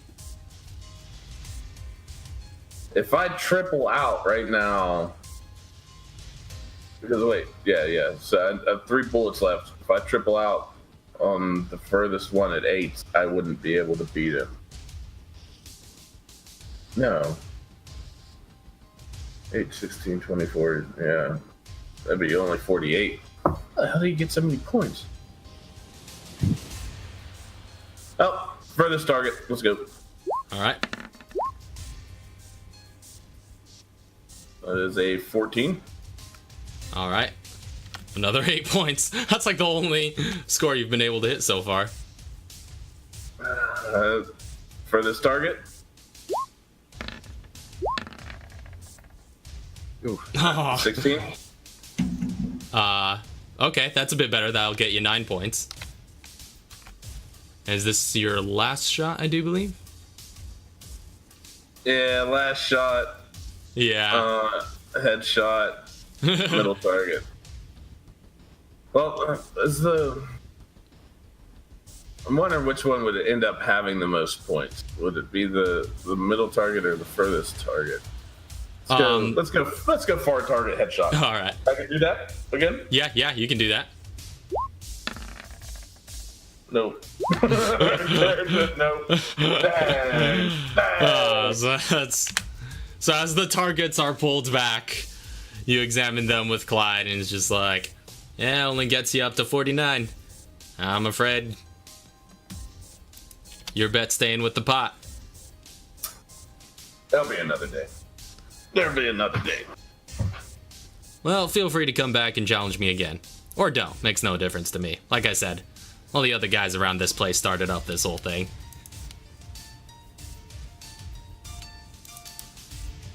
Can I keep one of those as a personal item? What, one of the targets? Yeah, one of the little targets I paper shot through. This is thinking about which one screwed me. Well, I was like, yeah, well, I suppose I could part with one of them. Can't say anybody's ever asked that before. I mean, they've been torn up anyway, so I'll say you could take one. It wouldn't be a personal item, but you could keep it in your vehicle or something. No, I'm good. Then just leave it as a thing. I just wanted it as a personal item. Just like, yeah, here. Yeah, I almost had it. Yeah. Well, the rolls just weren't with you there. He hits harder. Yeah. Get me on a good day. I'm busy. So no, did that expend 7 of my bullets or that was on the house bullets. Okay, cool. Alrighty, I'm ready to roll out then. So in the meantime, what's been happening with everybody else while Chauncey was down there firing shots? So you guys caught up with the others? Yeah, I'm looking for Fox and the other Nancy. Yeah, so you catch up to Cambria just as she's about to pull out, and she's like, "Oh, yo, what's up, Emil?" Chauncey's going to be heading to New York. We're probably going to head down to Chicago. Oh, split up, I see. I mean, I'm heading that way anyway, so I suppose so. You could just hop in my car. If she's got room, we'll hop in. Yeah. So all 3 of yous? Yep. All right. Yeah. Well, hopefully Chauncey... Yeah, she does have room. She's just like... It kind of unlocks all her doors and you guys are able to enter in. She's just like, hopefully Chauncey will be able to handle the banker, I guess. You said it's just a banker, right? Yep. Just a classic bag and tag. Well, he's a cop. Well, he does need to capture that banker and any data he has on Veltro, so... He's a cop. He'll do it. Which, does he have that storage device that he needs for that? Oh, we only got one storage device for both, right? Yeah, you got one storage device for both jobs. No, he does not. Who has that? Guitar. Pretty sure. The USB? Yeah, he just Yeah, needs the it for USB. today. And he can come bring it up to us tomorrow. Oh, all right. There you go. Yeah, maybe we should go run that over to him. Walk it down to him. Yeah. I'm just gonna go walk it down to him. All right, so you walk down back towards the armory where you'd last seen Chauncey headed. At this point, I suppose they'd be probably winding down their little shooting session, although by the time you get down there, they're probably still in the midst of it. So you see in the window next to the second door that you could just see the range and see Chauncey firing down at it. And looking a little disappointed after the targets come back. And Chauncey, you see Katara and yeah, you shake his hand. He gives you a nice firm shake and is just like, good shooting. You're not bad. Not bad, kid.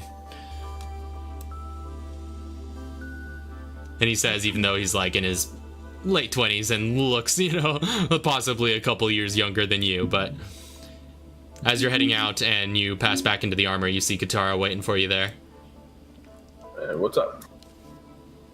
I have to deliver this. Pulls out, has the USB. Oh yeah, that's good intel, huh? Yeah.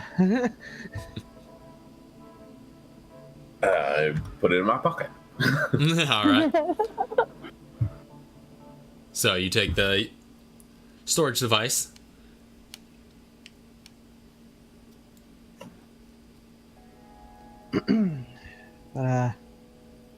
Be careful out there, alright? I'll be fine. Don't worry about me. You guys be careful over there. Don't get caught till I come back. You need a little bit of a rundown on how to use that and get the stuff off. Yeah, if you don't mind running me through. I mean, I just got a cell phone and found out that I could do Bluetooth, so All right, so it's really not my thing. All right, so what you're gonna do? You're gonna find the file explorer. And so you just walk them through the basics Yeah, of... just walk through the basics, just of doing all that. All right. So you're telling me this only fits in one slot, though, right? Yes. Oh, okay. So when it lights up, it's good to go. Yeah. Subconsciously thinking, I'm gonna find someone to do this for me. Just gonna go and just like get a bunch of like little minion cops. Just tag in with you. I'm gonna force somebody to do this for me, is what I should have said. Banker's gonna give me all the details he needs. All right. So, you guys head out from there? Yeah. So as you guys exit the FBC building, Katara, you regroup with the others in Cambria's car, and which is still running, and you guys take off, headed for Chicago. Cambria waves you goodbye, Chauncey, as she pulls out of this small lot in front of the FBC facility, and you are left with your Suburban and the road ahead to New York. And that's probably going to be where we take our midpoint break, and then we'll be back seeing what this split party adventure leads to. So, don't go anywhere, anybody in chat. I know we're experiencing some technical difficulties, so I hope we didn't lose anybody in the process, but we will be continuing this session upon our return, which will be in just a little bit. So, and probably gonna, chat it up with anybody who's still in chat when we do get back. So, don't go anywhere. We'll be right back. Let's get back into things.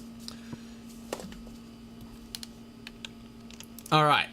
So last we left off, the party had gone their separate ways, with Chauncey headed for New York for a relatively smaller assignment, and the rest of you carpooling with Cambria headed for Chicago to do recon on the Umbrella headquarters that you are set to infiltrate within the next couple of days. So, those of you headed for the Umbrella HQ are going to be quite a long time on the road. It's about 760 miles to Chicago from Philadelphia. And so at an average pace,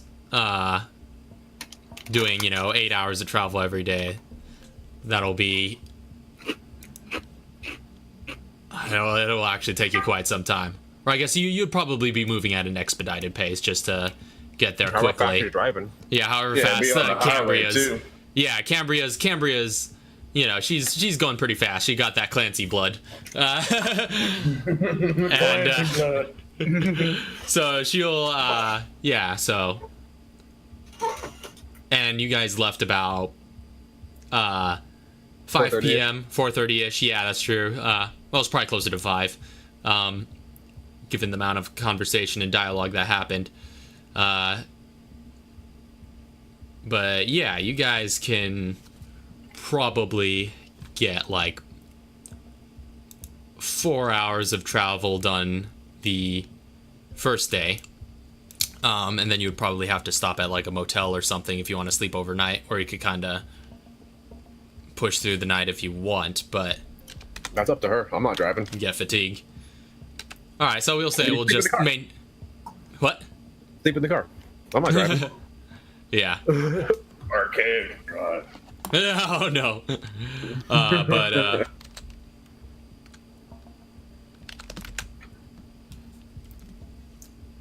All right.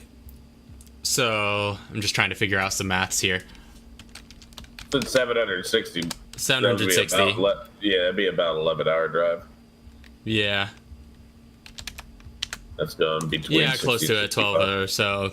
Yeah. So you guys probably will say Cambria stops at a motel along the way, so that you guys get a long rest overnight, getting about 4 or 5 hours of driving done the first day, and then you guys wake up fresh and early in the morning to continue that driving. Then you'll get there So 7-8 realistically, then we've hours got, the like- next day. You've got like a half a day to prep and then a day to execute. Yeah, If you just use a day. essentially. Okay.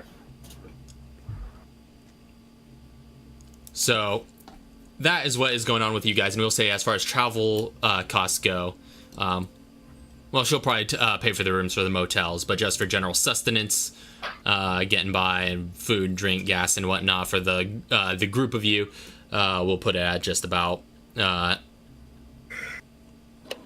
$80 worth of expenses a day, and then we'll see about and then you guys will just probably be also in Cambria's hotel when you guys finally arrive.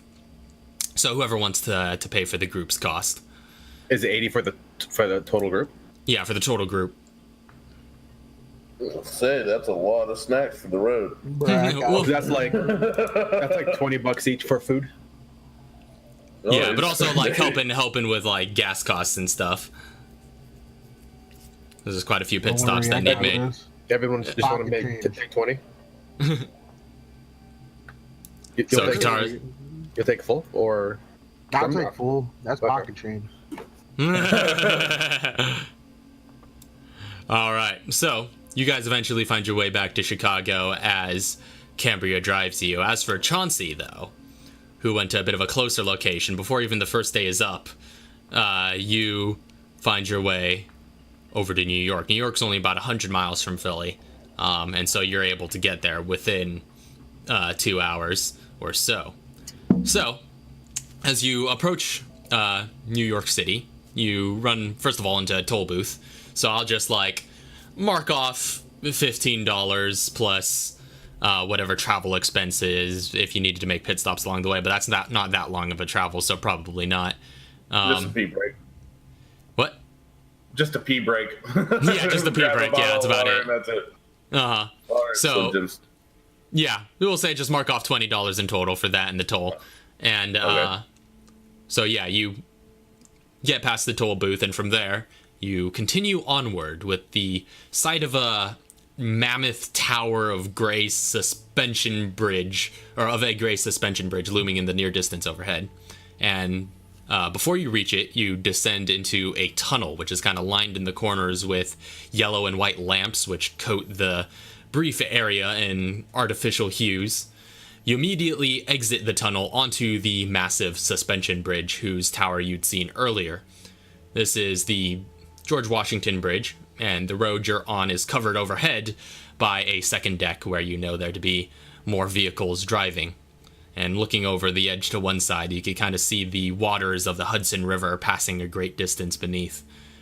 And you drive across the bridge about another mile before exiting into the urban sprawl of Manhattan, where you are immediately greeted by the noise of angry traffic and the immense scale of the buildings around you. And we'll say, before you left, of course, Cambria and Mr. Fox had briefed you and gotten you up to date with the location of the place you're heading for, so you have an address and whatnot to work with. Okay. Do I see, like, in my travels, do I see, like, a little side shops anywhere? convenience stores and things of that nature, you know, for pit stops along the road, but for the most part, you don't see too many things. Okay. All right. I'll head straight for that building. But while I'm heading there, can I call my sister and ask her for Katara's phone number? So just in case I forget how to use this USB, I can contact her. All right. So you call up Cambria and you explain that to her. And she's like, oh yeah, sure thing. And you hear her kind of like pull the phone away, and you hear like a little bit of chatter from between her and Katara, and then you eventually get her number relayed to you. Okay. I enter that in my phone and save. All right, So you've saved a contact. Yes. Da-na-na-na. All right, so you head for the location that you were given. So you're just heading for the condominiums that Mr. Albini resides in, Cornelio Albini, and you find them there. It seems to be a 10-story condo building just outside the financial district, and you know that his condominium in particular is set on the first floor. Oh, he's on the first floor. Mm-hmm. Okay. All right. I'm gonna park across the street from this condominium, and then I'm gonna start going through my back seat and rearranging my inventory a little bit. Okay. Just so I have the right items on me. I need the arrest warrant. I need the USB. I'm bringing the shotgun, and I'm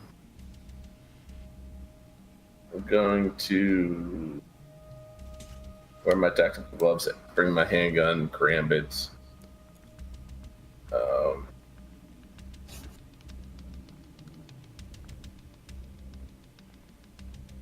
I'm going to leave some of my ammo in the vehicle and switch out the 12 gauge rounds into my bandolier and load my shotgun with the 5 rounds of flechette ammo. All right. Sounds good. So you arrange your inventory as such. Yeah. Prepare those. Last thing. Start loading up in the parking lot. Yeah, in the parking lot. So that will actually clear this out. So, and then I'm going to also pack my AR as well, and I will put my bayonet on it. Okay. So you're attaching you're attaching the bayonet to the AR-15. That is. Yes. Okay. Gotcha. Can I attach it to the shotgun? What does it say on the bayonet? Let's bring that up here. Look. Bulky Bayonet. and two-handed. Yeah, bulky and two-handed. So as long as it has bulky and two-handed, it can be attached. Okay, yeah, then we'll do that. We'll attach it to the That's shotgun. nasty. Yeah. Yeah, it's just nasty. That's where it's gonna get attached to. This shotgun. Very well. And in that case, I am not bringing my assault rifle. Okay, so you're leaving the AR behind. Yeah. All right.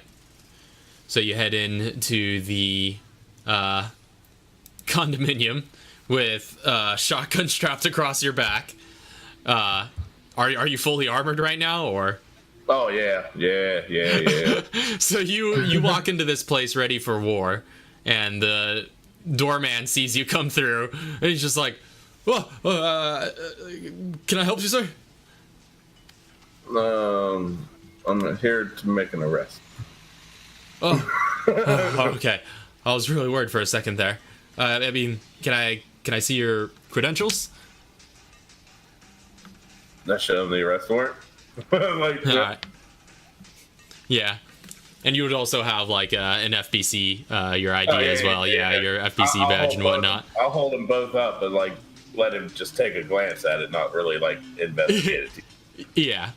And she's like, okay. I mean, who here would you be out to arrest? What's his name again? Some Italian dude. Yeah, the Italian dude on the first floor. You mean Mr. Albini? Yes, Mr. Albini. That was the word. It was like on the tip of my tongue. I just couldn't get it out. All in character. Yeah. Yeah. Well, no, Well, you can also just turn the warrant around and see his name too, probably. Yeah, it was Cornelio. Cornelio. Okay, Cornelio. I'm here for Cornelio Albini. Oh, yikes. But yeah, he's like, just over there down the hall. And he's just like, just really shaken up by this whole experience. And just seeing you looking ready for war. I'll just lean up on the counter and be like, look, it'll be okay. I'm just here to do the job. Nobody's going to get hurt. It's okay. Don't relax. All right. As you're moving along, you see him as you kind of start to round the corner. He like immediately picks up this landline phone at his desk and starts dialing some numbers. I see him do this? Yeah, I would say. I wouldn't do that if I were you. I'm just calling into the local PD to make sure this is on the level. I would wait until I leave. Make a persuasion check. Okay.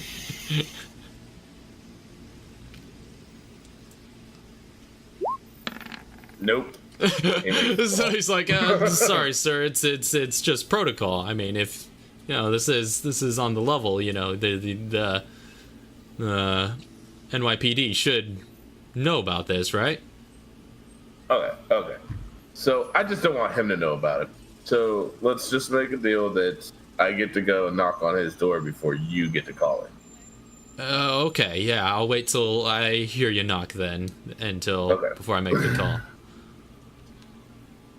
And kind of, so you kind of move along, and he side eyes you a bit as you do, but still doesn't feel in any position to make demands and lets it be. So you round the corner and start heading down the hall towards the door that is labeled with the address and the number that you had been given previously. Okay, so I'm gonna knock on the door. All right, you knock on the door. Make a perception check real quick. Oh, do I get to use my situational awareness? I'll say sure. Yeah, this would count. Yeah. Oh, no, don't even need it. No need. That's a natural 20. All right, so you just as you're knocking along the door, you can kind of hear on the other side of it the sound of what looks to be a television active behind it, just kind of muffled through the door. It just sounds like it's on to like the evening news. It's about 6:30 going on 7, at this point in time. And so you hear that kind of going on. It does sound like somebody is home because you do hear this television going.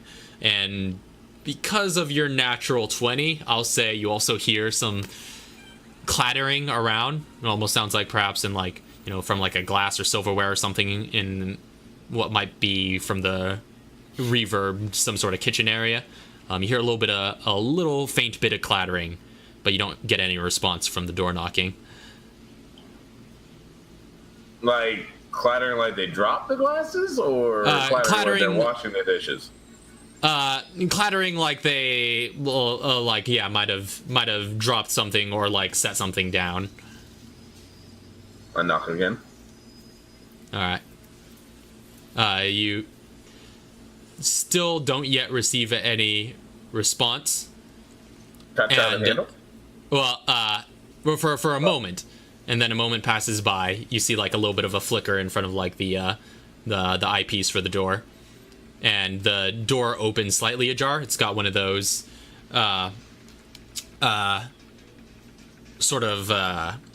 chain locks where it could open a slight bit, and the gentleman inside, who you see is like sort of dapper gentleman in his mid-40s and wearing, sort of office attire almost, with a kind of tie, and you can see like a gray suit jacket kind of hung up on some furniture behind him. But he kind of peeks through and he says, "Can I help you?"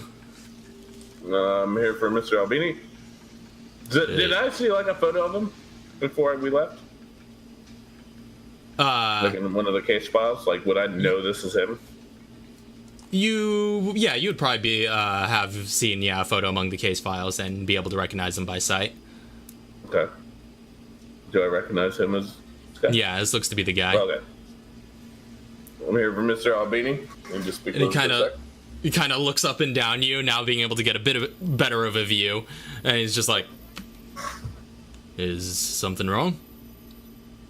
Oh no, nothing's wrong. It's my streetwear.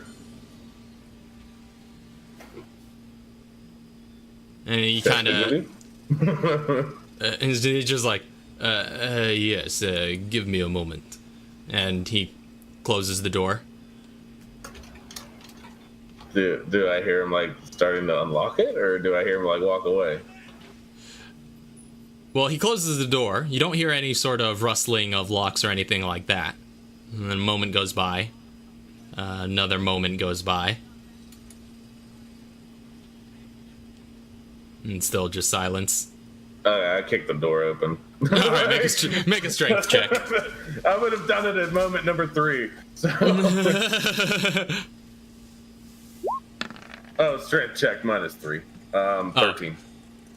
All right, so the door shudders a little bit, and you just like deliver another strong kick with similar force, and you feel it shuddering and threatening to give in. It'll take you another few moments, and you can make another strength check, but it still takes you a little bit of time that you're sitting here kicking at the door.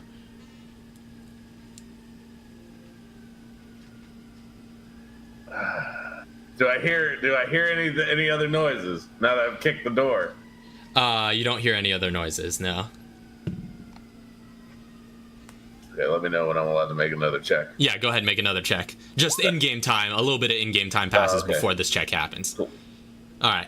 And this would have been a strength check, so it's +3 again. Yeah. But nonetheless, Sorry. 19, you give it a solid kick, and where the door was beginning to splinter, it gives way, and it just like crashes and breaks the chain off where that was holding it shut when he opened, and the door is now thoroughly open. You enter into what looks to be a lavish living space with white marble floors and a living room with a comfortable silk sofas surrounding a glass coffee table. There's a large plasma TV screen that is still onto the news and still kind of giving that noise, as well as a kitchen off to your right side, complete with a bar top facing the living room.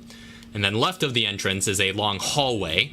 There's a tall bookshelf along the left side of the hallway, and you also see it leading down to 3 doors, 2 on either side of the hallway, and then 1 directly at the far end.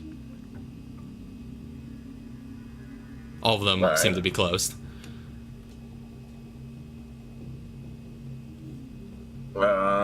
Let's go ahead and head toward them. All right. Do I see any lights on, like, creeping through the cracks? No, all 3 of them seem to have similar levels. Well, go ahead and make a perception check.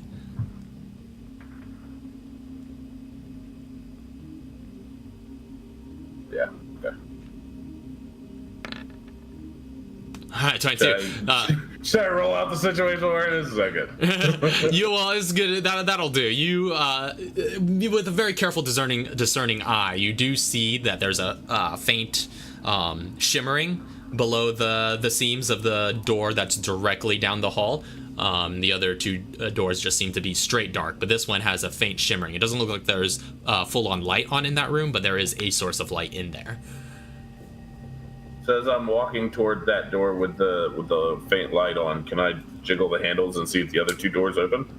Yeah, the other two doors on either side, they do seem to open. One leads into a bathroom with kind of fancy marble countertop. The other one opens to what looks to be a plain guest room sort of thing.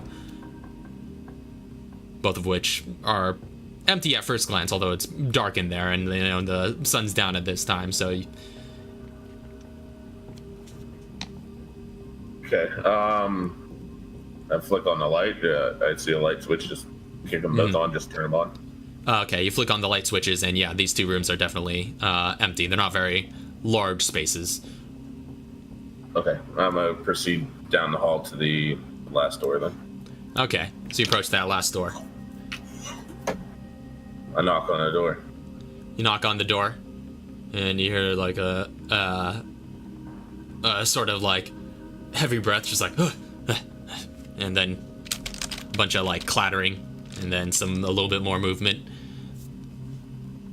A bunch of clattering? Well, a fair amount of clattering. It sounds pretty rushed. Okay. I'm just gonna like say through the door, I just need to talk to you. You don't have to do this. You hear a sort of squeak sound. It sounds a little bit like that of a window opening up. I kick the door. Go ahead and make a strength check. Ugh, 12. All right, good enough. The inside doors are less tough than the front door, and so you are you give a swift kick to the door right at the vulnerable area, and it splinters and flies open.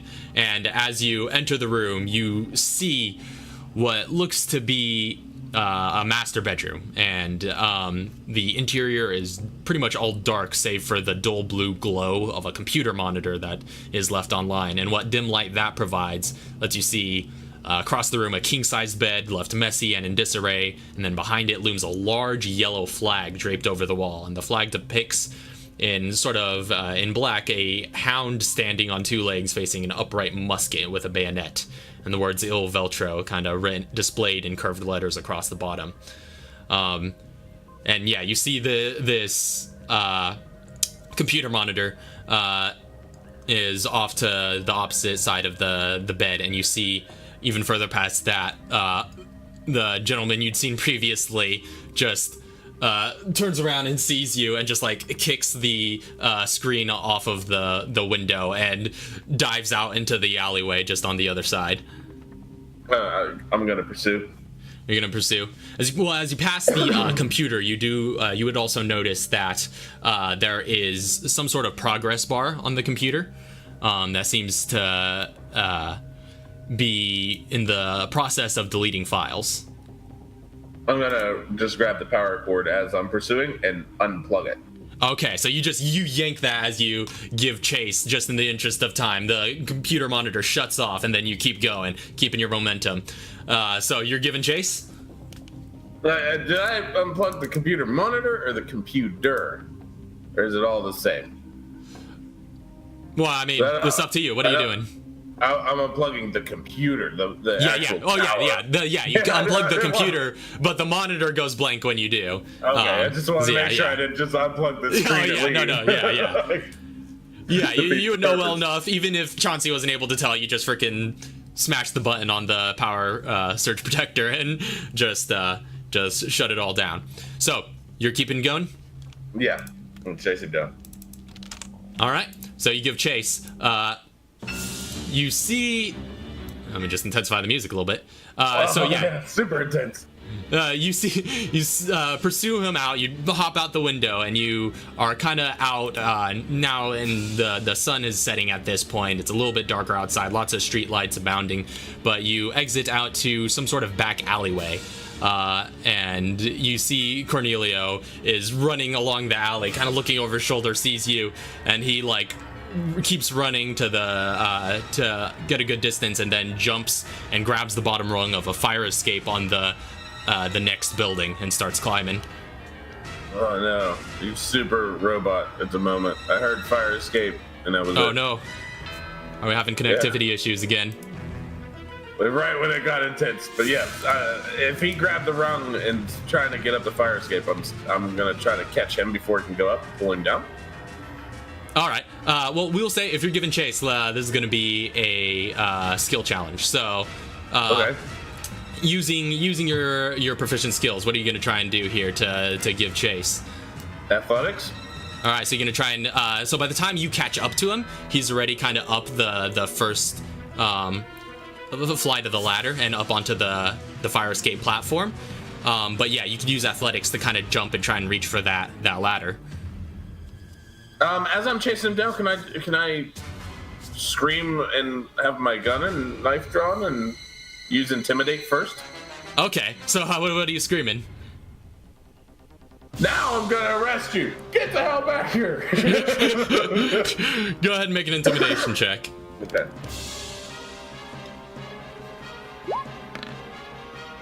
$19. All right. He gives you a glance, and it seems to have given him pause. He looks super shaky right now. He's got like a suit jacket now on over top, and he's just like, you see a moment of delay, of fight or flight, before he just like keeps running. But you seem to have shaken him a little bit. So go ahead and make an athletics check to see if you can get up the ladder then. Okay. Athletics. 15. All right. That'll do.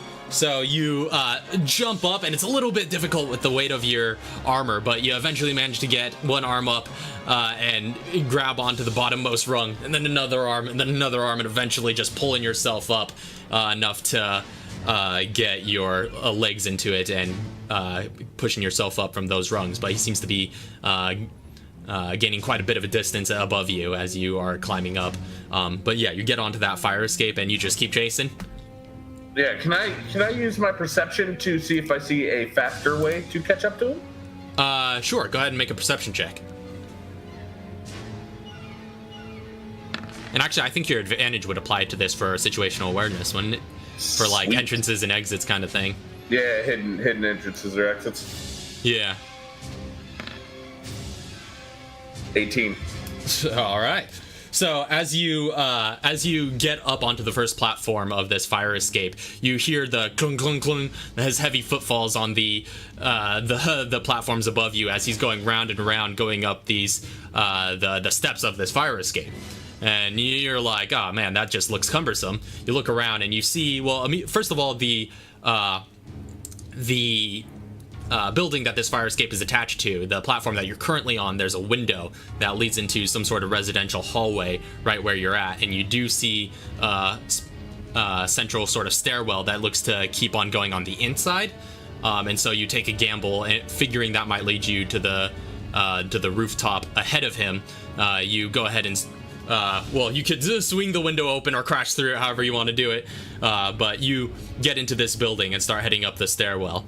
And as you do, you make your way up, and there certainly is another door at the top of this stairwell that leads out to the rooftop.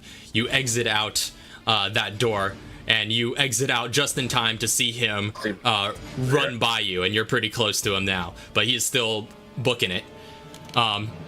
And so you keep giving chase, but he runs to the other side of this rooftop and then jumps down to the rooftop of the adjacent building, which is just wall to wall with this one. He drops about 15 feet. I'm actually just gonna have him roll a quick acrobatics to see how he handles this. Oh, please fail. Oh, please. Which he handles it pretty gracefully. He's not trained by any means, but he, rolls into the impact enough to absorb the brunt of it, and he just keeps on going. Can I pop a shot into his ankle? I'll say make it Just run up to the edge? Yeah. With which weapon? I said my handgun and karambit was what I had on me, so Oh, okay, what yeah. I gave chase, so Yeah, so Yeah, go ahead and I'll say make an attack roll. okay. He would steal. What's the effective range on that handgun? 80's the max. Hold on. Okay, yeah. Is it- In either case, though, we'll say you fire a shot, and you see a puff of gravel and dust kick up nearby his feet, but it doesn't hit him, and he just sort of stumbles a little bit, looks over his shoulder, and he's still keeping on running. Oh, don't make me do this. I'm gonna jump too. All right. I'll say go ahead and make a quick acrobatics check just to see if you could roll with it as well. Oh, acrobatics. Sorry, I rolled athletics again. That is -3, so 11. Okay. I thought we were We'll doing say- only proficients. That's why I chose that one. Oh, no, yeah. Well, because this wouldn't be part of the skill challenge. This is just to see if you Okay. absorb the brunt of it. Which we'll say that's well enough for now to not take any damage from the brief fall. But yeah, you roll out of it and just like keep running and giving chase after him. So he continues running to the end of this rooftop, and well, he actually goes through a door out of a similar sort of type of thing that of the door that you just came out of on the previous rooftop. He goes into a door and slams the door shut behind him and keeps on running. So if you're just continuing to give chase. Yeah, I'm booking ass. I want to juggernaut through that door.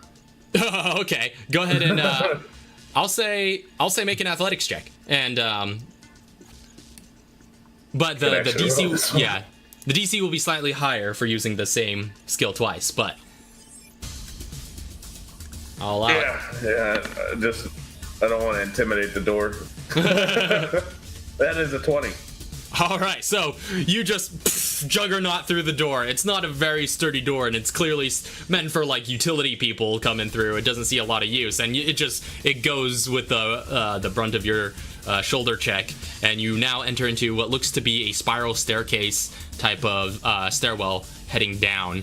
And he is that slowed you down a bit. He's gained a little bit on you, but you can still see him within visual range heading down these staircases. He hears the noise, looks up for a sec to check on your position, and just keeps running down the stairs. Don't make me run anymore. I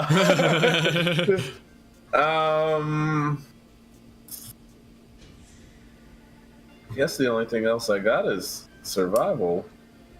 Could I use survival to catch up to him? That's up to you. But he's heading down these stairwells right now. So you will say you're still, to keep the action going, you're still running, you're still pursuing, always moving at this point in time. Sliding down the rails and stuff like that, like trying to catch distance without running, like so that he'll run out of stamina before I do. Okay. What are you trying to? What skill are you trying to use here? I was thinking survival, but I don't know how that makes any sense. No, that would not fall under the purview of survival. That would be like I would Dexterity? Dexterity. I'm not proficient. No. you can try athletics again, but DC will still be going up.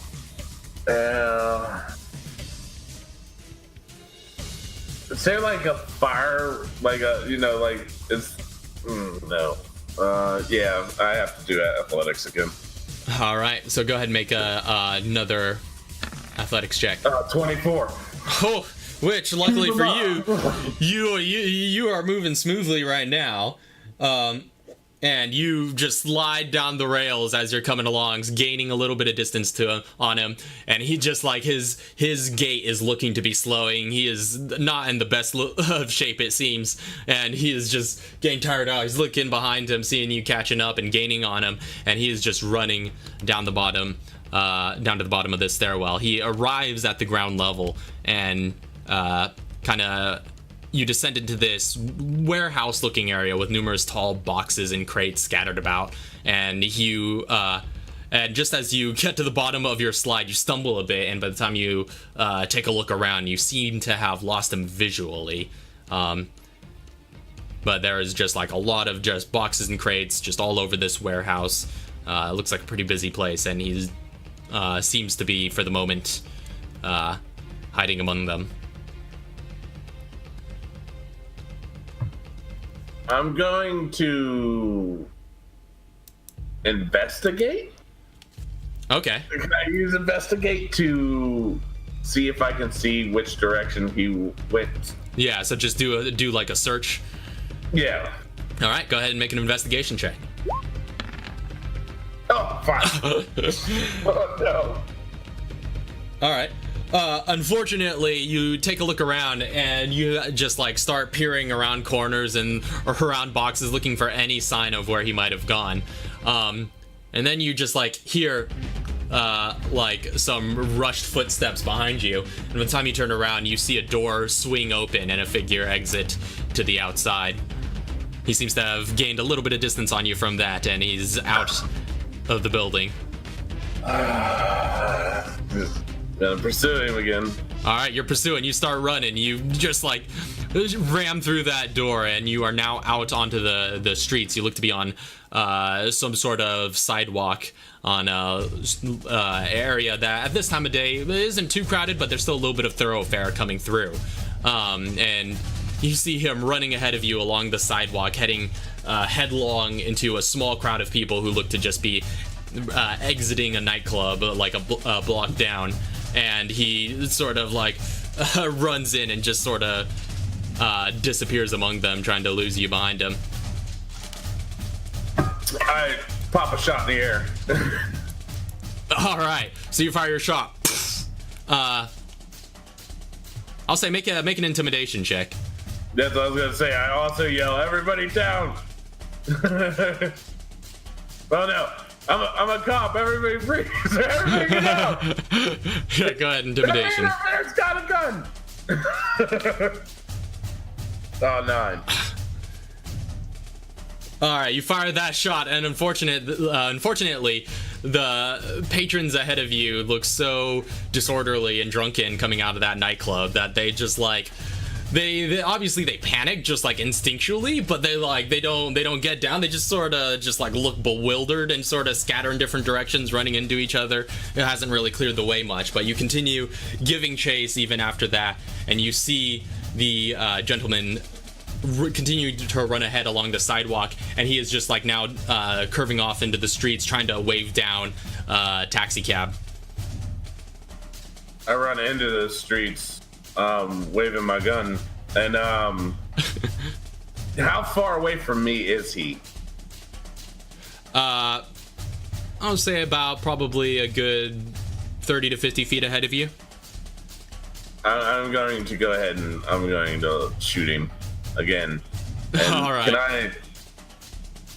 Now, the trick shot still works the same. I have to succeed to use it, right? Yeah. Okay. Yeah, for that particular trick shot, you have to call it on it after you hit. So, all right, so go ahead and pop a shot, make an attack roll. I totally forgot to add that +1 last time when I used this, but yeah, that's 22. All right, so you stop as you see him exit into the middle of the street. You get clear of the crowd on the sidewalk and just like take aim with your M1911, was it? Yeah.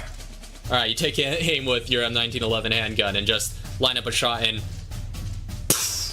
and you see him as he's running out into the middle of the street, waving his arm wildly, just like as that shot pops off, and he just like collapses to the ground in the middle of the road, and the taxi cab that he was trying to hail just swerves off, honking, and just like swerves off and stops just before him, and he seems to just be crawling along the ground now, just like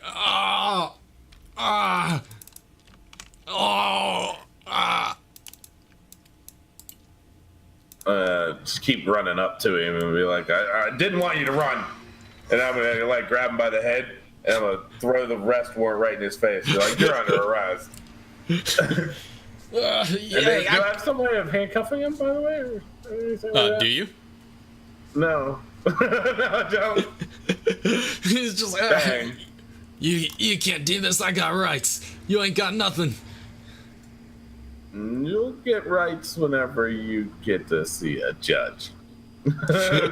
I'm not the person who works within your rights. I don't care about them. Let's go. And I'm gonna take his jacket off of him and then rip one sleeve off, give him a tourniquet just so he doesn't bleed out, and then I'll rip the other sleeve off and I'm gonna tie it as tight as I can around his wrists. All right, as you're ripping off, he's just like, hey, that costs more than your salary, pal. I don't care. It's not my jacket. Make a medical check as far as your tourniquet goes. Oh, this dude's losing a limb. All right. Sorry, where's the meal? Gotta call Qatar. Oh, So yeah, you make a basic field dressing that you picked up from your time in the military. It's good enough to sustain him for now, but you know he's going to need further medical attention down the line. But he's stable.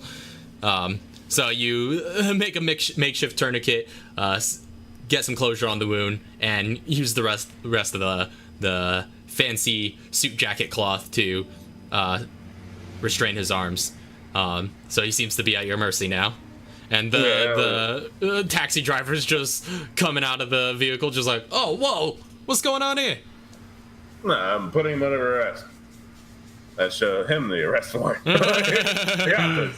I mean, like, look at me. You get back in your cab, go make money, bro. That's how I make money. That's how you make money. Don't worry about it. And he's just the bewildered taxi driver just like gets back to his guys like, oh, all right, and just like drives around this whole mess. And there's like a little bit of a crowd gathering along the sidewalk, especially those drunken club patrons who witnessed all of this, and they're just staring on, bewildered. So, as I help him back to his feet and start walking him back to his room, his condominium. Mm-hmm. Can I use my little Bluetooth headset and phone and call my sister and tell her that I do have him, but I don't really have handcuffs? So where do I go from here for his warrant? And as the camera answers on the other end, she's like, good job, bro. If you turn him into the local NYPD, they should be able to get him with our guys. Again, that arrest warrant is legit, so they'll have to comply with it. And he's up possibly for federal crimes here, depending on what data we can pull off of his hard drive. So, or if you want, you could drive him the whole way back to the FBC facility in Philadelphia, because that's where he'll end up anyway. It's up to you. Okay. Yeah, I'll walk him over to the Suburban, toss him. No. I'm gonna walk him into the condominium with me first. I want to go and I'm not even gonna extract the data. I'm gonna just take the whole computer. Since I unplugged it anyways. Yeah, so you unplugged it. You just grabbed the whole tower. You're not sure which part is the hard drive. You grab the whole darn thing and take that with you. Yeah. And then we go into the Suburban and go for a little you kind of ride. see. You kind of heading back into his condo, you have a little bit more time to look around on the details, and he's just like, you dragging him along with you. He's just like, we won't find nothing around here. And kind of looking around, and it's a little bit dark in the room, but you could kind of flick the light switch on as you come back in. And yeah, you see this place was just kind of left in disarray, and you see that big haunting Velcro flag just like hanging over his big king-sized bed. And you also see on one of the dressers off to the side, there looks to be like a sheet of paper with some printed text on it. Gotta look at it. Yeah, you can take a look at it. I'm gonna lay him on his bed. He's kind of like encapped at the moment. Yeah. Just like toss him on his bed and then just talk to him as I'm walking around looking through all the shit.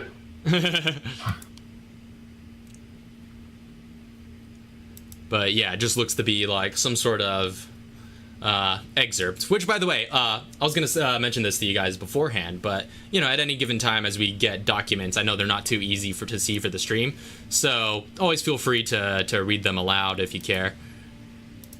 But otherwise, I will be putting them up, but the text is rather small, and I know it with compression and all, it doesn't look it's not too legible on the stream. So that's just generally for future reference. You guys can feel free to do that, because I think I trust this group with, meta knowledge if ever it comes down to that. Or if you very deliberately want to keep information, I suppose you don't have to, but I'm okay with you reading it. Oh man. All right. I mean, I could read it for you if you fancy. Yeah, I'd rather you read it, because you could also do it in a voice or anything like that too if you want to put emphasis in voice acting. Yeah, acting. Well, it just appears to be an excerpt from a manifesto, and just says, "No longer will I howl. I will sharpen my fangs. No longer will I roar. I will sharpen my claws. All our comrades are waiting for the time when they may sacrifice themselves to the cause. Only the hounds are pure of purpose, and it is only they who may purge the world. We do not hunt alone. We hunt in packs. We are Veltro. I'm gonna crumple up his little piece of paper and throw it in his face and just keep walking around. I am Chauncey. Even that, but and then like I'm asking like questions about it, just like not specific. Like, who do you think you are? Like, what is this? I ain't got nothing to do with that. Well, where's your pack at?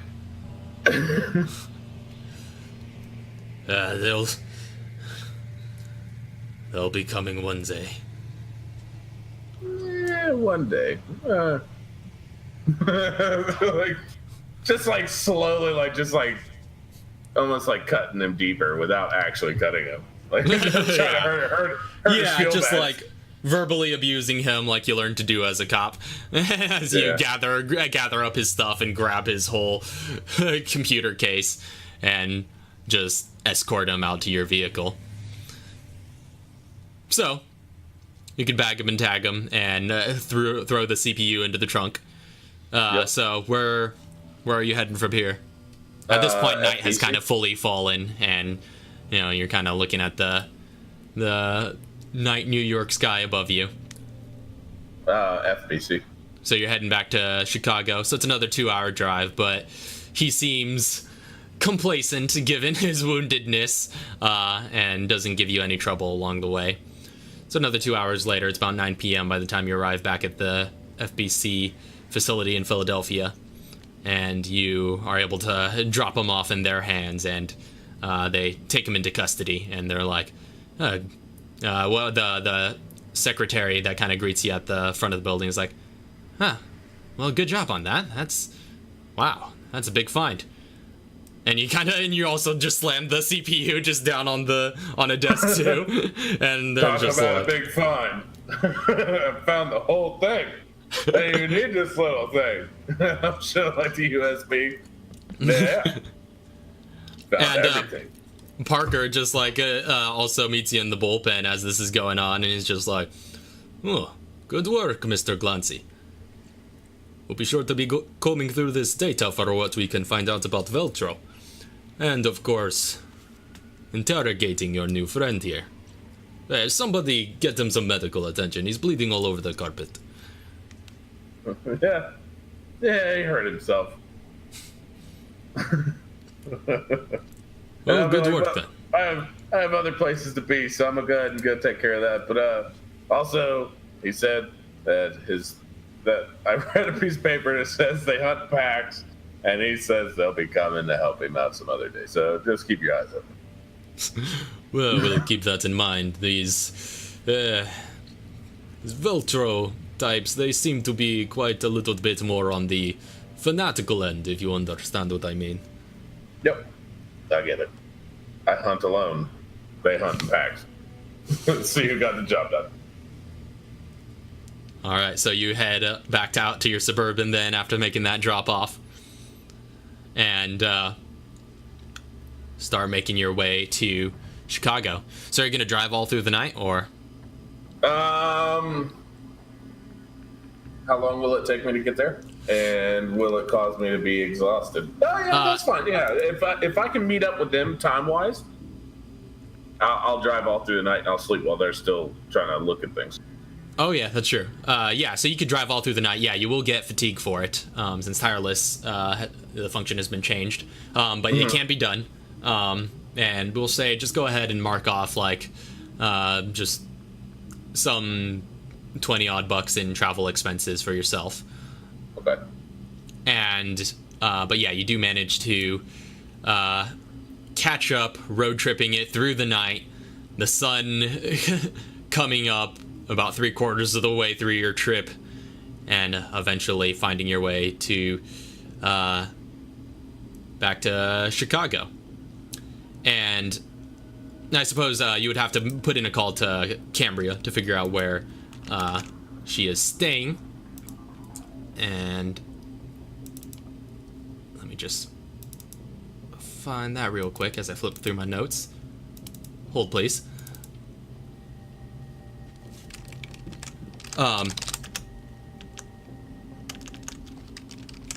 So they look to be, yeah,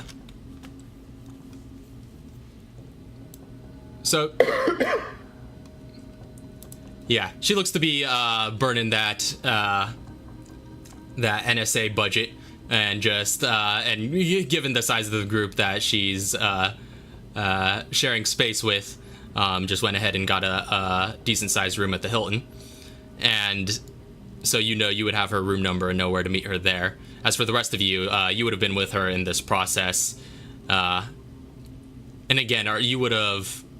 I suppose you guys would have actually arrived about the same time, since you guys took a rest, and he drove all through the night.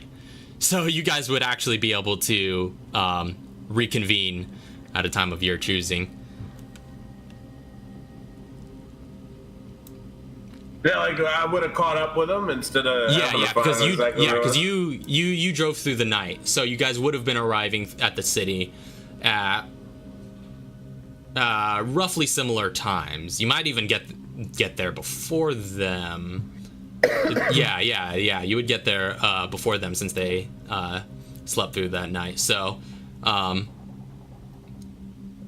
but you would just have a couple of hours just to free roam around Chicago a bit before they arrive, and then once they do, you guys arrange lodging at the Hilton in Chicago, and get a nice big room there. So you guys reconvene and find Chauncey kind of parked outside the Hilton as you guys arrived at it, knowing that's where you guys would be headed. And what are you guys gonna do? I'm gonna just be sitting there up against Suburban with my arms crossed. What took you guys so long? Keep looking down at my wrist like I had a watch on. What time is it? It would be probably close to probably the afternoon, early afternoon, roundabouts. Let me see. All right, we got 2 days. It'd be early afternoon. I'm just gonna get the address for the building. Okay, yeah, Cambria hooks you up with the address. She's like, yeah, I'll go and arrange lodging if you guys want to get to work right away. And I'll just, I'll text Katara all the information. Emil is going to drop off some inventory with them, because he's not going to be wearing his armor, and he's not going to have his rifle on him. He's going to just keep his Glock kind of like tucked away in his FBC badge. That's pretty much all he's going to take with him before he heads out. Okay, good to know. So yeah, you have plenty of room to store that either in Chauncey or Cambria's trunk. Yeah. I can just like throw it in my attaché case and just like keep this in the room. Yeah. And yeah, and Arkea and Chauncey kind of exchange hugs and sort of catch up as a little bit of a conversation goes on off to the side as Emil is sort of disarming and disarmoring. So yeah, it's early afternoon. The day is yours, and you know where that Umbrella headquarter would be. Yep, I'm going there. All right, so you heading there.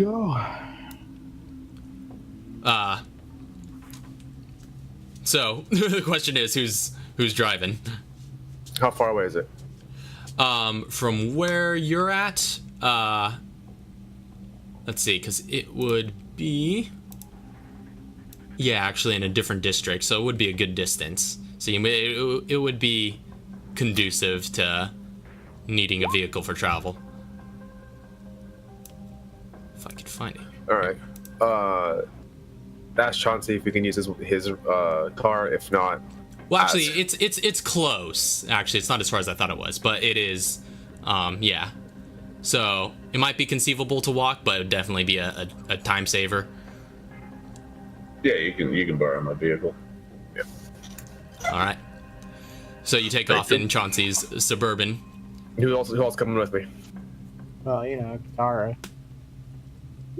She's like, Katara and Archaea.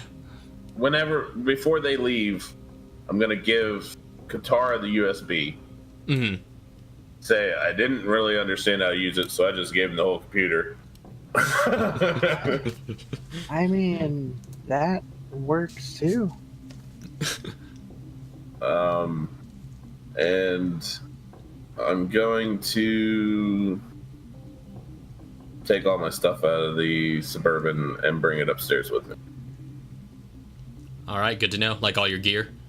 Yeah, all my gear. Yeah, and you pack it all neatly to make sure that doesn't raise any alarms as you're walking through the Hilton's lavish lobbies with it. But yeah, you managed to bring that up, and you and Cambria work on setting up a little bit of a base of operations up in your hotel room, at least for these couple of days.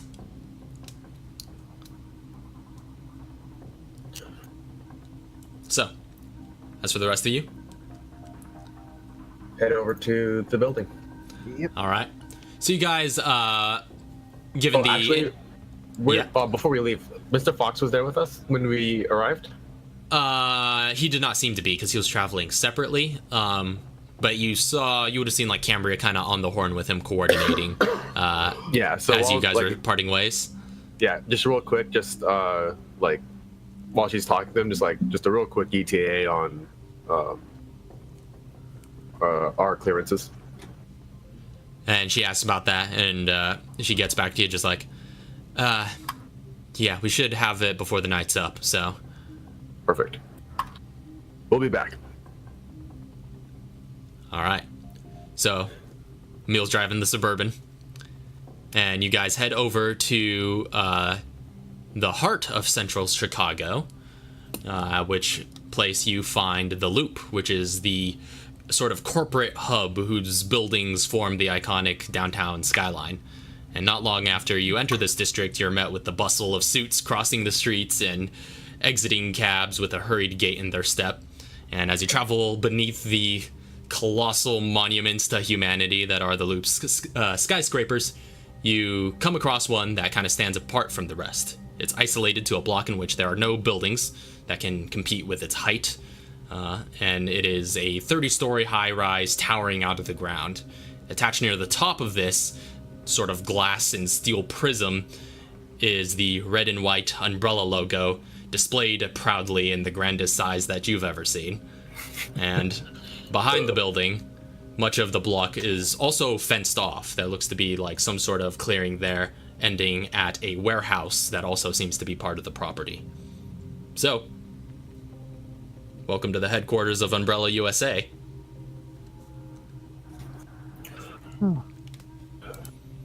So this is like smack dab in the middle of like Downtown, basically. like downtown. So like it's it's gonna be a little bit difficult trying to get any information out of it. Well, like find a place to park that's like near it but not too close, like a couple blocks away, maybe a block and a half away. Okay. And all right, I think we should first just roam around, see if there's any other alleyways or places to get access to this building. Yeah. Meet up here in like 10 minutes. Yeah. All right. Actually, can I borrow your phone real quick? Sure. I just need to make a phone call. All right, go ahead. So, yeah, so Emil's just gonna head off and just like, like after we park, he's gonna head out towards the building and try to find alleyways or places near the building that he can find, where we might be able to like stash gear or other stuff like that. But he's also gonna make a phone call while he's doing this to the investigator that he hired to find Aiden. Oh, yeah, that's right. So you make a phone call into him? Yep. All right. he doesn't seem to answer at the moment, but you do get voicemail to his office, so you are able to leave a message if you so desire, and he'll get back to you. Okay. Do I know where his office is? Yeah, I mean, it would have been close to where you were at, because you did that over the break, correct? So, probably just in the next city over. What was the city next to Brunton? I think you got it faster. Yeah. I'd actually have to pull up a different set of notes here that I was not prepared for, but yeah, he would be in that city, though. Yeah. Well, Rochester. Rochester. So, okay. So I'm calling his office in Rochester, and he's not picking up. So he's see, that's the problem. So I need to call him because he's probably in Chicago. I need to contact them because I could use a regular dude right now just to walk in. Oh well. Because like we can't send Katara, and she's like, she's got a face. In Archaea, well, we might be able to send Archaea, and they won't recognize her.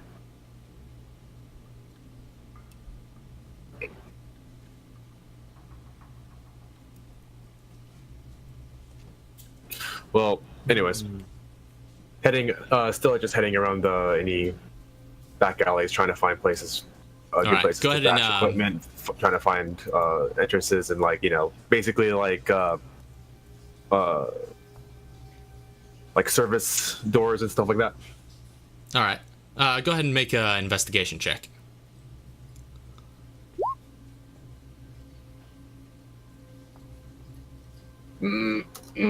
Well, if Emil wants it to go in, I don't know.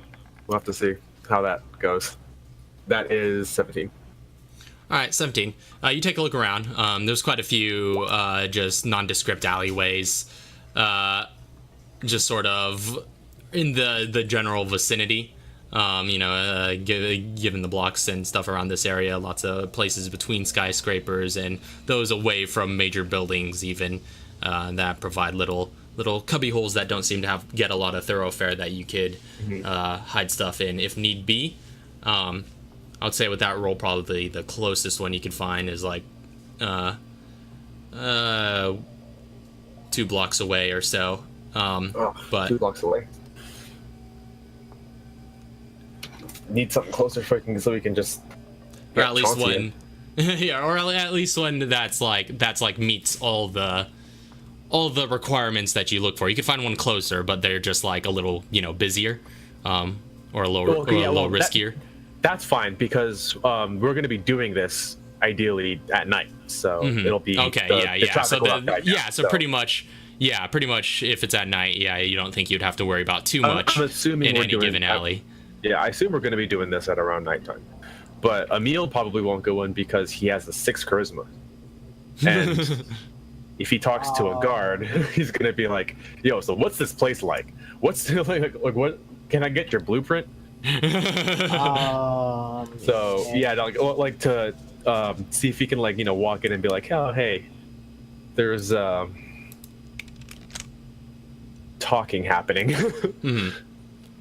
Well, you do also have 2 other NPCs that are in the area. Who? Fox and other Clancy? Yeah. Other Clancy, yeah. Okay, so while this is happening, while Emil's going and searching around, Archaea's just gonna walk through the front door. I mean, we would have had a huddle of what we're gonna do. So he would have, Emil would have said, if you're gonna if you want to go in, we need to know, basically where guards are positioned and how many guards there are just getting in. Okay. And just the kind of layout and all that stuff. But if you can, it's gonna be tricky though if you ask about schedules or whatever, trying to get there. You don't want to do that. Well, I got this. It depends because she looks like how old does she look right now? She 18. looks 19. 18 going on 19, 19. Yeah, yeah. because given the If she break. if she was slightly older, you could have found a younger looking guard. Oh my. What time did you get off? Oh.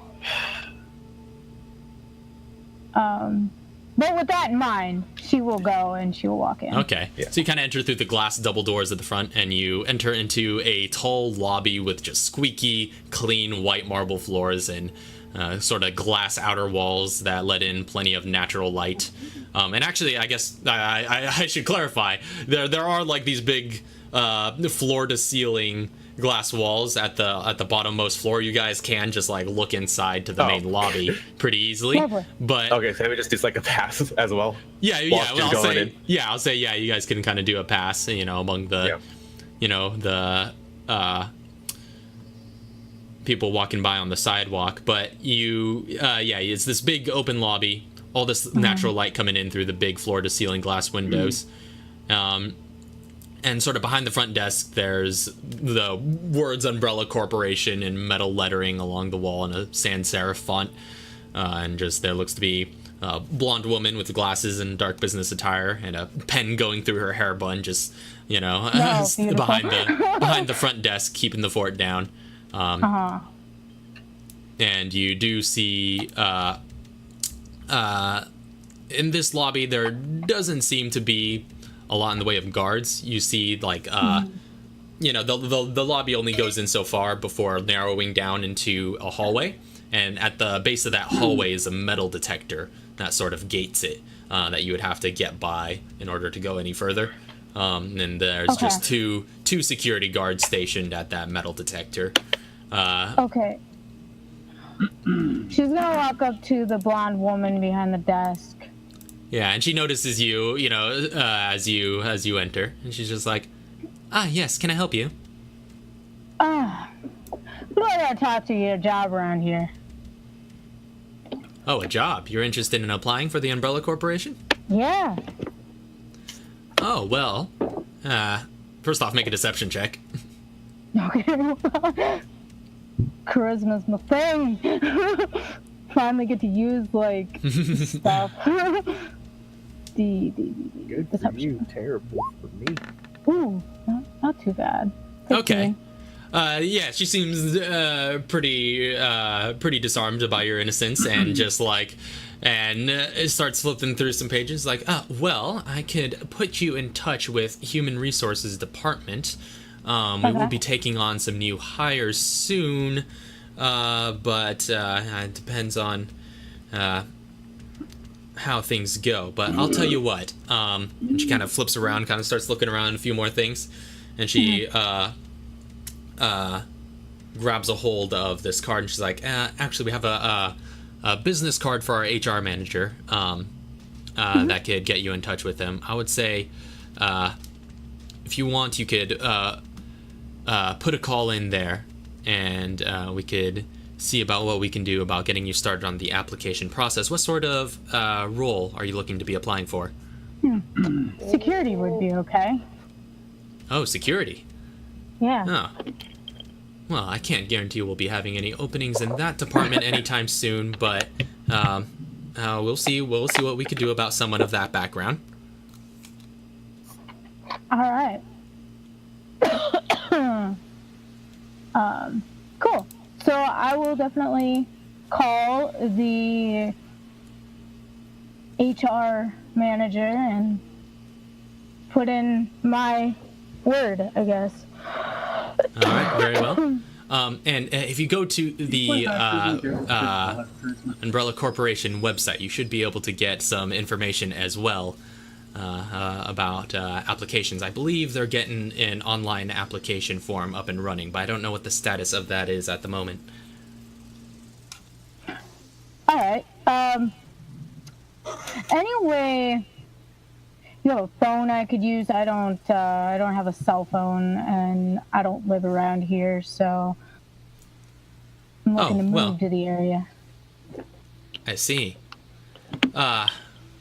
Well, in that case, I suppose, I do have a landline here, if you would like to use it. Yeah, for sure.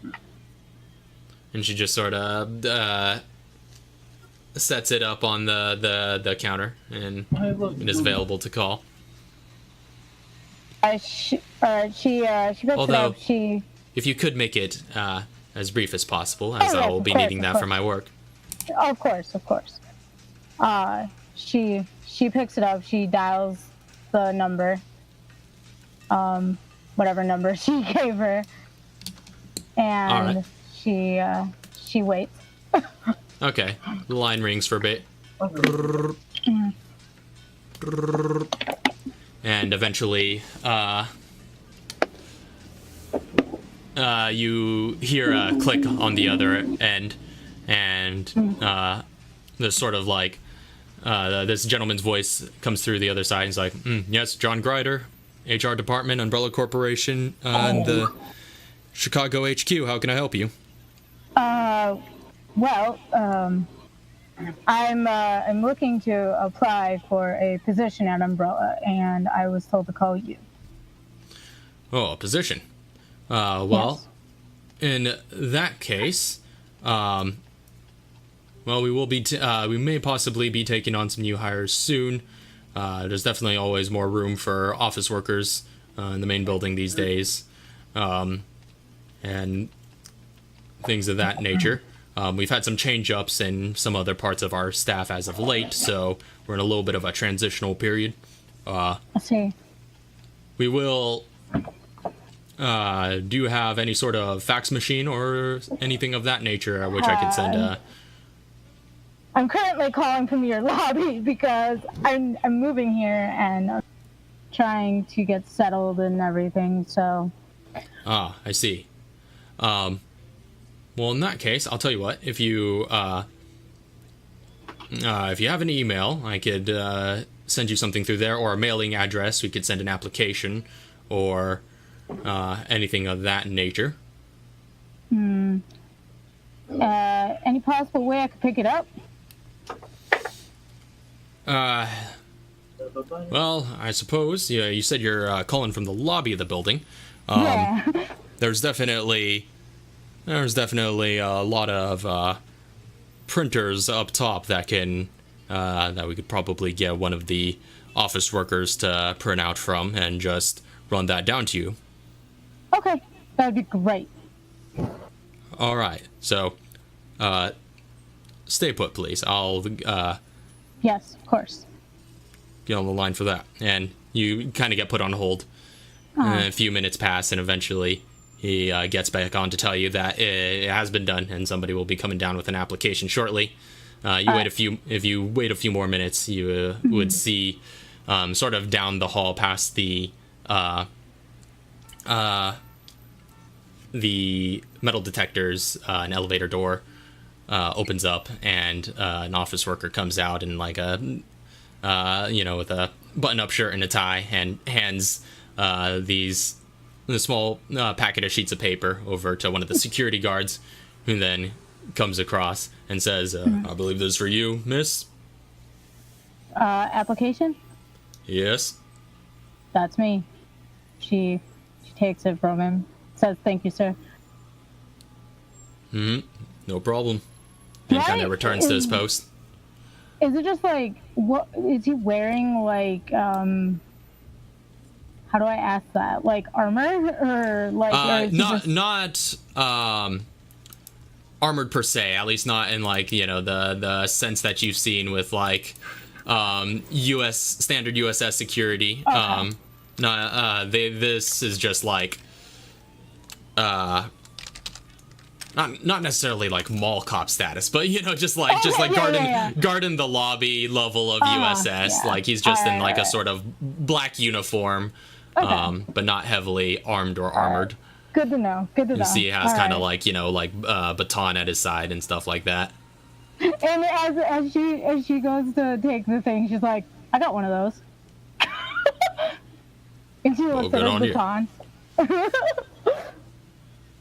And she doesn't have it on her, but she's like, "I got one of those." And she takes it. She says thank you. She walks back over to the lady at the desk, and she's like, "Got a place I can pull this out at?" I mean, I suppose you could fill it out here if you so desire. I mean, we have. I could get you a pen. She just like pulls one out of like a cup of pens off to her side, and you see there are a couple of like small padded benches, just for like waiting area in the lobby. All right. She sits down and she starts, or stands or whatever. If there's chairs, she sits and she starts like filling out the application. Okay, you start filling it out with like your personal information and whatnot. Probably if I would have gotten the number for the hotel, she probably would put down that as the contact information. Okay, for like an address. Yeah. Okay, but putting like your real name and everything. Yeah, about that. She's going to put Archaea, but she's going to put a different last name. Okay, what do you put as your last name? She's going to use Foster. Okay. Just so it can't be traced back to... She can't be traced back to Chauncey or anybody in that case. So she puts her first name, she puts Foster's last one, and she just fills out the rest of the stuff with the hotel information and stuff. Okay. And whatever else is in that. Yeah, it's quite detailed, and you don't have much of a resume to attach. Yeah, so you just put in just like grades and student information and things like that. Yeah. All right. Well, once she's done, she's going to... I don't know how long it takes her to do that. We'll say it probably takes you about next half hour to an hour. Okay. That's okay. And then she gets up, she brings it to the lady at the front desk. Can I turn this into you? He's like, oh, well, I could certainly get that to HR department. Well, thank you very much, ma'am. Yeah. Is there anything else I can do for you? No, I'm good. I will definitely look forward to your guys' call. All right. What is the motto? Oh, dang it. I don't remember the umbrella motto. Like, life is business itself or whatever. She says that, and then she walks out the door.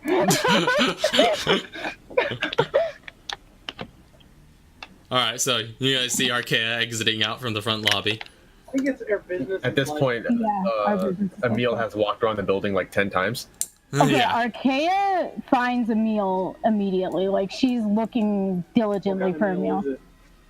So just really quick with my investigation, I was able to find like service entry doors. Oh and yeah, all that. I never quite finished that. So looking around, seems like the only entrance into the main building that you can access is those front doors that Archaea went through into the lobby. What about the attached warehouse? The attached warehouse, everything leading up to that, there's like I said, like a like an open area, but that stretches a pretty long length, about 300 feet between the main building and the warehouse, and it's kind of filled with, you can see on the other side of the fencing, like some various sort of crates and cranes and other equipment. It looks to be, if I could arrange my notes here. But yeah, things of that nature, you could see back there, forklifts, some pallets and stuff just sort of scattered around. But yeah, it's that entire area. There looks to be a back entrance to the main building in that area, but the entire area is fenced off, and there looks to be some wiring along the top of the fence that looks electrified. Mm-hmm. Is the fence itself electrified? It doesn't seem like it, no. Okay, bolt cutters. So I was able to find some places where I could stash some gear. Was I able to find any that would be near that area? I'll say, given a 17 as a pretty decent investigation check, yeah, you were able to find some just you know, and again, about half an hour walking around. given that you know you're going to be going at night, knowing that there's not going to be too much thoroughfare, you know, there's just like some dumpster in an alley just across the street from that you could probably use. Okay. Perfect. Yeah, so that's at some point after doing more rounds and just making sure like Emil's got the surrounding area just like memorized. Okay. Yeah, you're getting to know the layout. Eventually checks up on Archaea and sees she's outside the building. She kind of grabs Emil by the arm and pulls him in kind of close where nobody around would be able to hear them. Mm. And she says, I filled out an application. You what? You need somebody on the inside. Yeah, tomorrow. Well, Not it's in a going week. to take a bit. I know, but listen. I got a look at some of the guards inside. Mm-hmm. Not heavily armored. There's 2 of them at the metal detector. That's as far as I could get. But Okay. So if there is any USS, they're probably going to be further into the building. We can at least get past these stooges pretty easily. yes. Did you see any more in the lobby? Did I? I don't think I did I? You only saw the 2 guards that were two, at yeah. the metal detector, and that was it. Right. So just like, so the building is like there's the lobby, and then there's just a hallway that leads to the metal detector and the elevators. Yeah, just like behind it? there's a lobby and the front desk, and then just to the side of that, there's just an elevator or hallway that leads on past the metal detectors. Okay.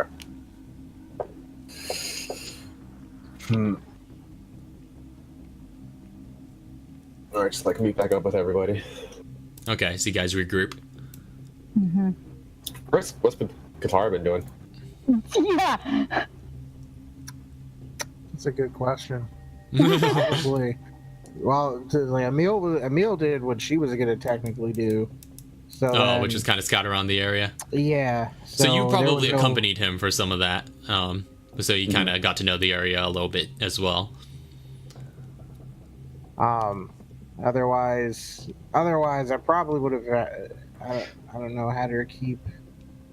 At some point, had her keep like a lookout to see if any special persons of interest were coming in and out. Okay, just of the front entrance to the building. Yeah. I'll say, you kind of sit around for a while, given maybe a half hour to an hour, keeping a lookout for that. Make a perception check. All right.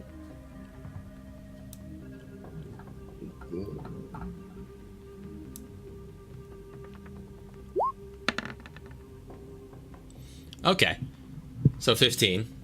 You take some time to sort of keep a lookout for that, changing your position over the course of the hour to avoid suspicion.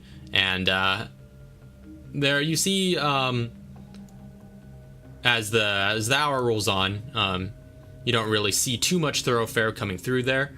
Kind of looking up at the other floors, it's hard to see too much from like the blinding light reflecting off of some of the windows, but where you catch some shade, you kind of look in and you see some activity on the upper floors. You get the sense that it's just, being a 9-to-5 job, most people are coming in or exiting at those 2 times, and don't really see too many interesting people going in through or out through the front door during that time. You do, however, notice, just kind of looking in through the glass around that front entrance lobby area, that there are like a few security cameras kind of positioned in the lobby, just keeping an eye out on the entrance or by where the guards are at the metal detectors. Okay, yeah. So she'd just be like, "There's a few security cameras." Checking by the entrance, and then going over by the metal detectors as well. So, gotta keep Would we have an eye out for those. Would we have seen any security cameras around the back entrance? Make a By the perception warehouse? check. Okay.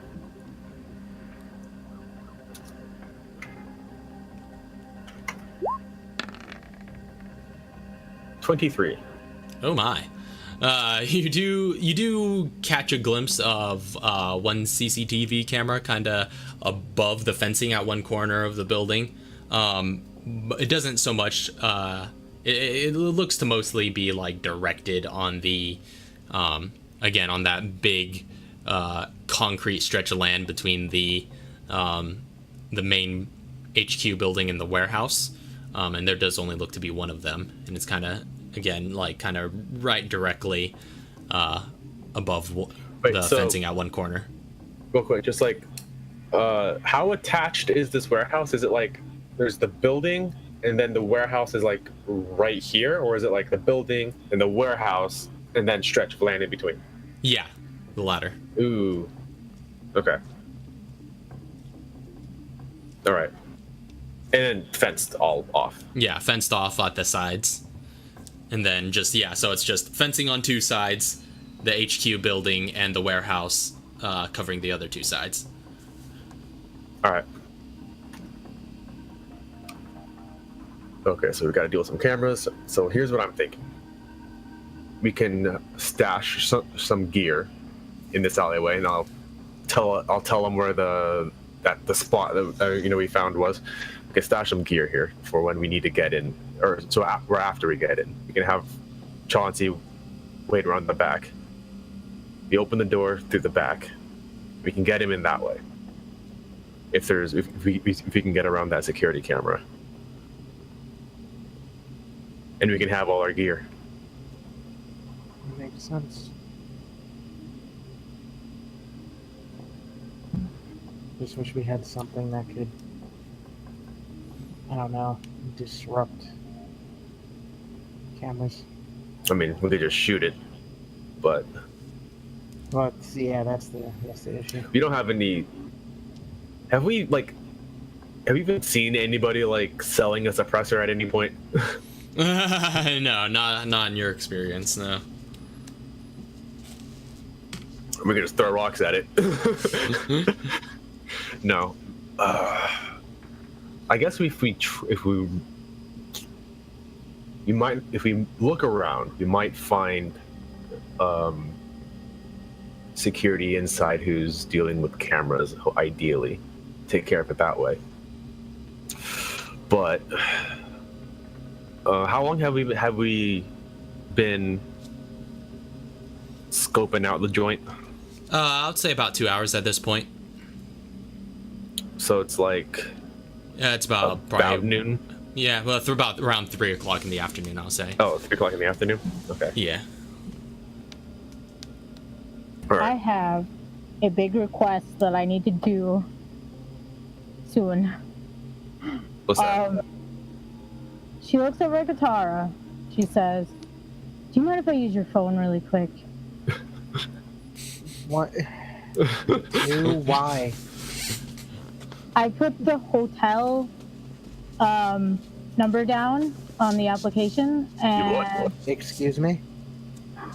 look, I'm trying to help. Yeah.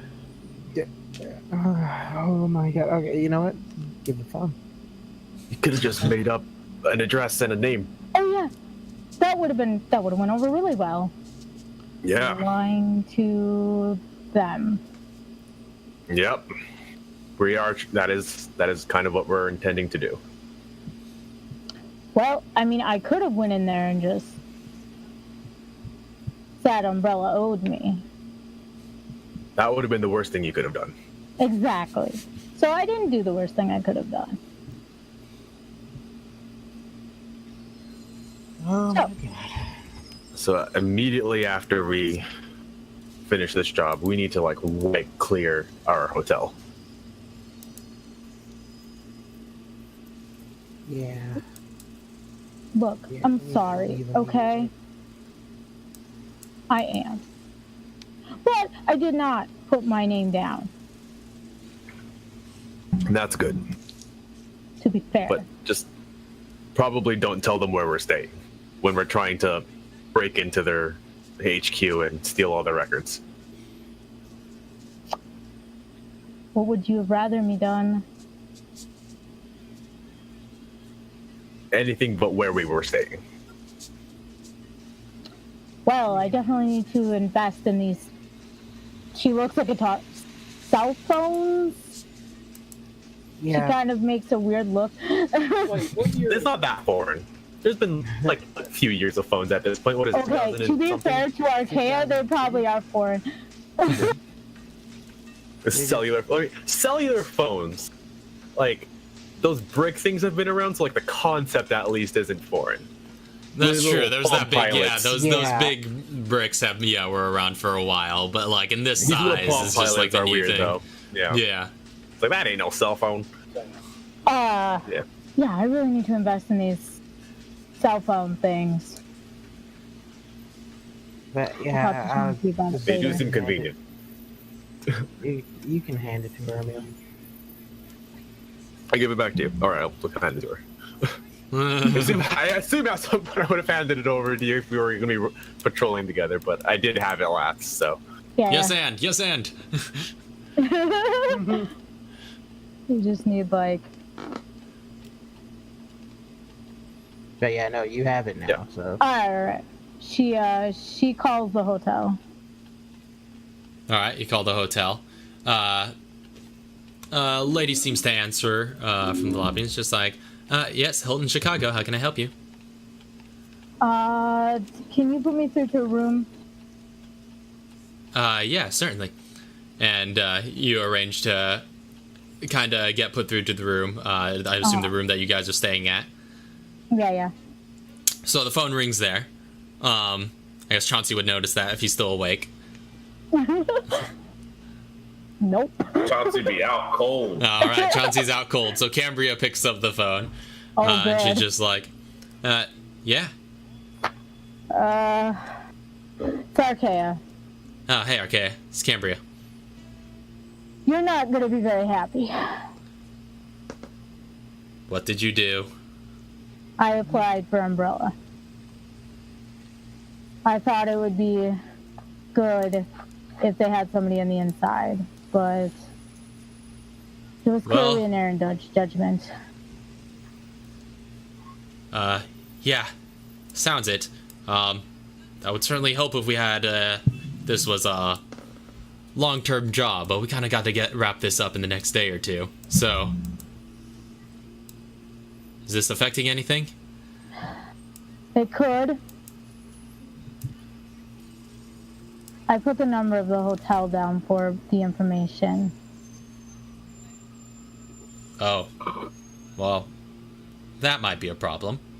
On the account that I don't have a cell phone and couldn't make up a number, because if they called it and I wasn't there, that would be suspicious. So, you know. Well, I think... I don't know, maybe calling a hotel is equally suspicious. I told them I was currently moving to the area and that I was staying in a hotel until I got settled. Well, very well. That'll probably take some time if you just turned in an application to make its way through their human resources department, depending on how busy they are. But nonetheless, it probably might be a good idea to change rooms here before we make any further moves. Got it.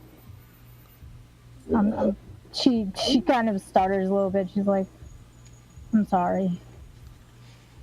Don't worry about it. We'll get this handled. New to all this. Alright, is there anything else you can update me on? Anything pressing that we need to be informed about? No, I think we got it covered from here. Very well. Thank you. And she hangs up the phone. Yeah. Yeah. And she hands it back to Katara. So if there's anything, if you want to retrace our steps for the 12th time, I think we better head off to the hotel. Yeah, let's go. We're changing rooms, by the way. Just so you know. All right. I guess that makes sense. That's a good idea. And Chauncey, you're sort of waking up partway into your crash, and just all like, "Hey, come on, big guy, we need to move. We gotta make a quick change of rooms, so you will have to sleep in a new bed for the." I'm cool with that. I'll sleep anywhere. He just picks up his guns and it's just like I imagine I just still have them on me. You're just rolling around in guns, just like a child That with needs teddy to be bears. some fan art. I don't like soft beds. You need the fur mattress. So yeah, I think we're unless there's anything else anybody wants to do in Chicago, we head back to the hotel and go over logistics of trying to get equipment down to that place and see if we can get our in. Mm-hmm. Yep, I agree. And so you guys kind of head back to the. Just probably for the rest of wait, just really quick. This day is the second day. Tomorrow is the day that Sergey is coming, or the day after that? The day after that, I think, would be the day that he's coming. So we have 3 full days to prep. We don't have to go. This would be the second day. Yeah. So what I mean is, we don't have to go tonight. We can go the night after tonight. You could. Yes. Okay. So, although if they're probably going to security up pretty soon, so earlier is better. So, do you think we should go tonight or wait for tomorrow? We'll have a little bit more prep tonight, or we'll have a little bit more prep if we go tomorrow. I'd say tomorrow night. All right. And I'll start moving some of my equipment to the drop-off point. Basically, just the Garand and actually I think that's it. But yeah, the Garand and my armor. I'm gonna stash that in the dumpster by the warehouse. Also, we're going to need a bolt cutter. When is garbage day? Hopefully You don't on know? Wednesday. Ooh. Someone give me a phone. It's called the city. It's called.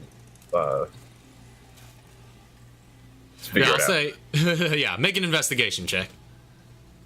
Okay. See if you could figure out when garbage day is. When is garbage day?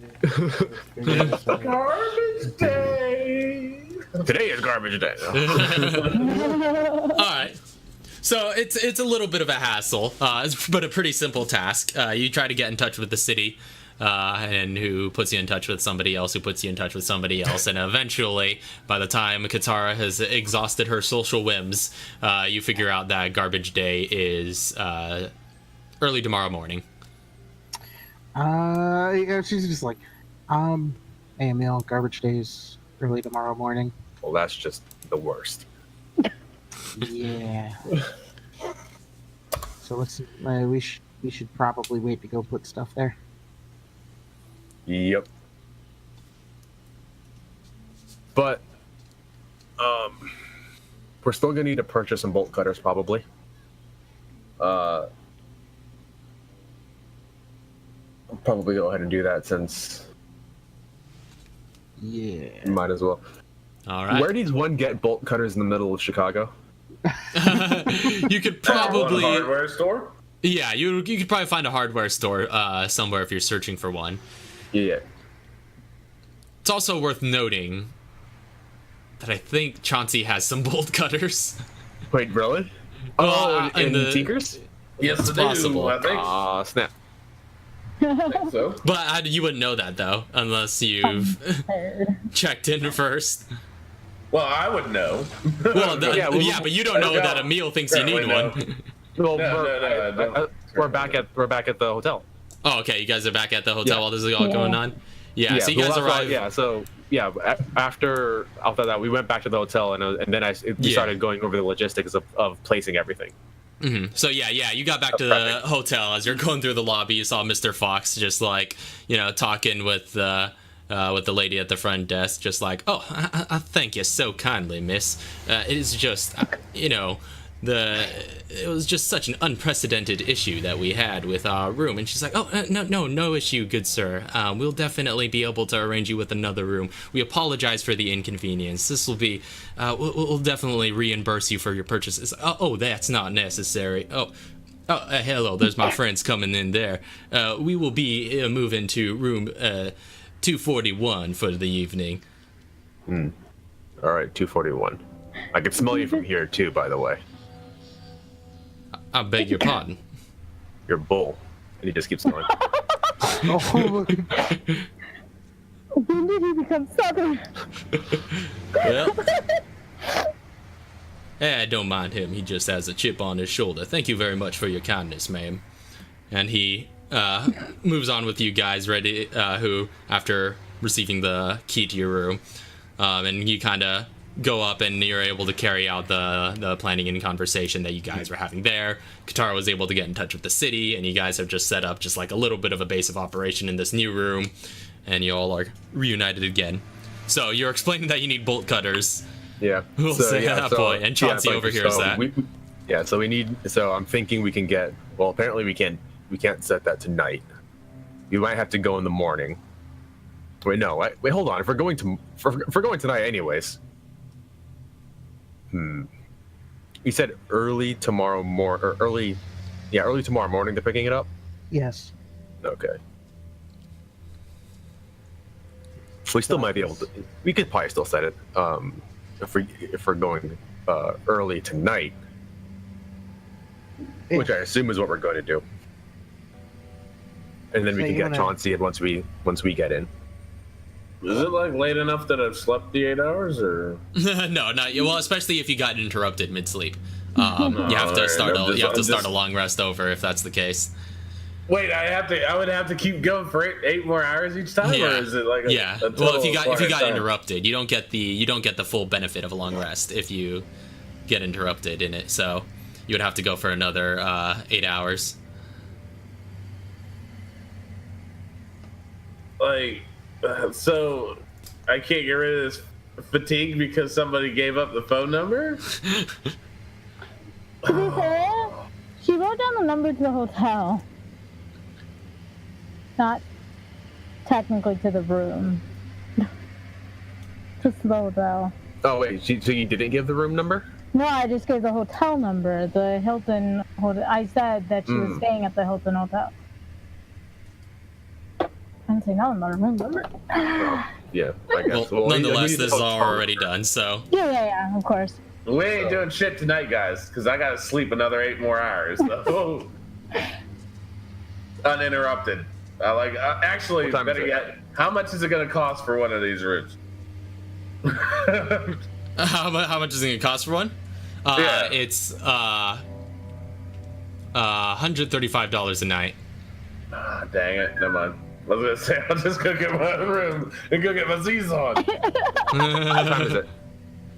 It's about, at this point, we'll say, late afternoon, 4 or 5-ish. So, it'll be 1 o'clock by the time he wakes up. 1 in the morning. Yeah. Ooh. So, wait, okay, so let's break this down. First off, everybody wants to go at night? We're not going during the daytime. Yeah. Not during the day. Why not? Because it's daytime. Okay, but if everybody is gone, how are we supposed to find people who could open up doors for us? Night shift. We're gonna have enough to get in. After that, we'll just snag security cards off of one of the security officers. Why don't we just wait for one of the security officers to leave on one of their shifts and snatch their stuff then? All right. All right. Do you want me to go grab a security officer real quick? Yeah, preferably one with full body armor. So then that way They didn't have full body armor. Oh, okay. Then I'm not worried about it. I'll just go in. I'll go in Matrix. Oh no. You're going in the back. This is gonna be terrible. How about this? I come in when things go awry. Because that's So probably the smartest. If you guys stealth without me, I mean, Hopefully. I was hoping you'd be able to get my weaponry into the building, because I'm not going to be able to go in full guns through the front door at least. And and I doubt we're going to get through the back door without security clearance. So I'm thinking we walk in through the front, open the back door to allow you to get all of our equipment in.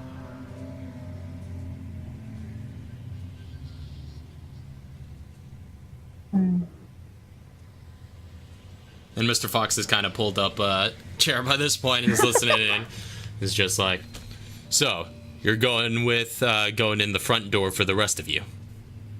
Probably. All right. As far as we can tell, most of the building staff is out after 5 p.m., so office areas on which represent the majority of the floors are probably going to be all cleared out. We're going downstairs anyways. Yeah. So in either case, you won't have to worry about them, but... I'm just worried if shots start firing.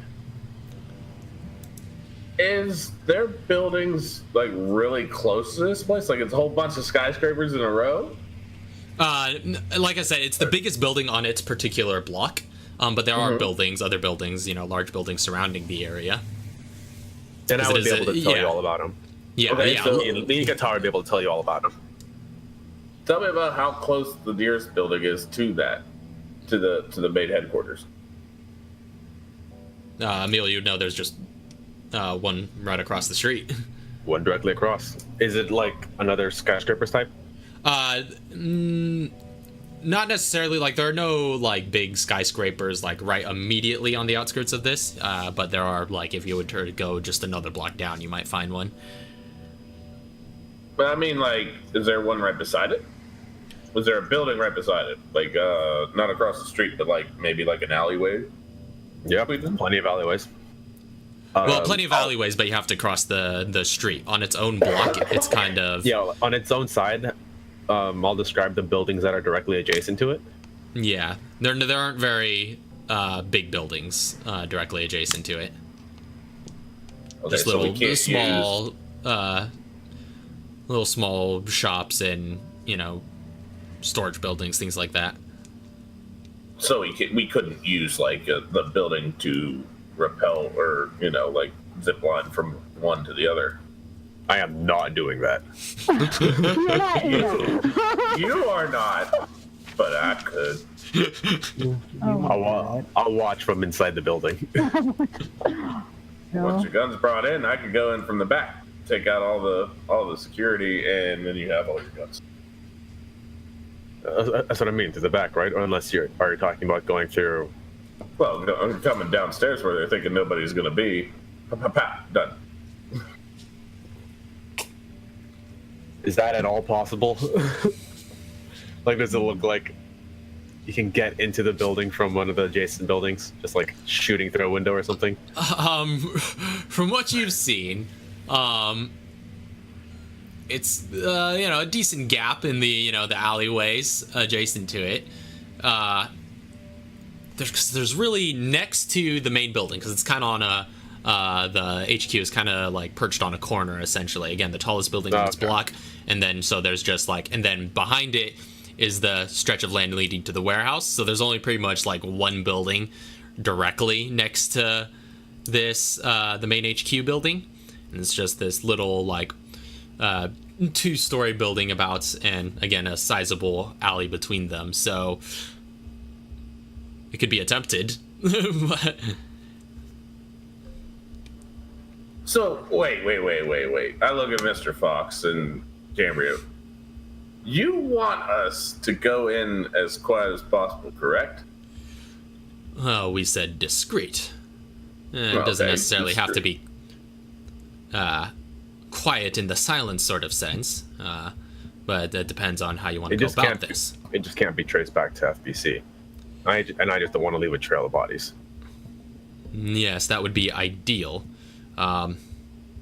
It is also worth noting that the two of us are here supervising this operation, so we'll be able to be in touch with you over Bluetooth to give you a lay of the land on the outside. But also, I suppose if you really greatly desire, since Cambria and I, unlike our superiors, are both invested in this actually succeeding, you might be feasible to take one of us inside with you.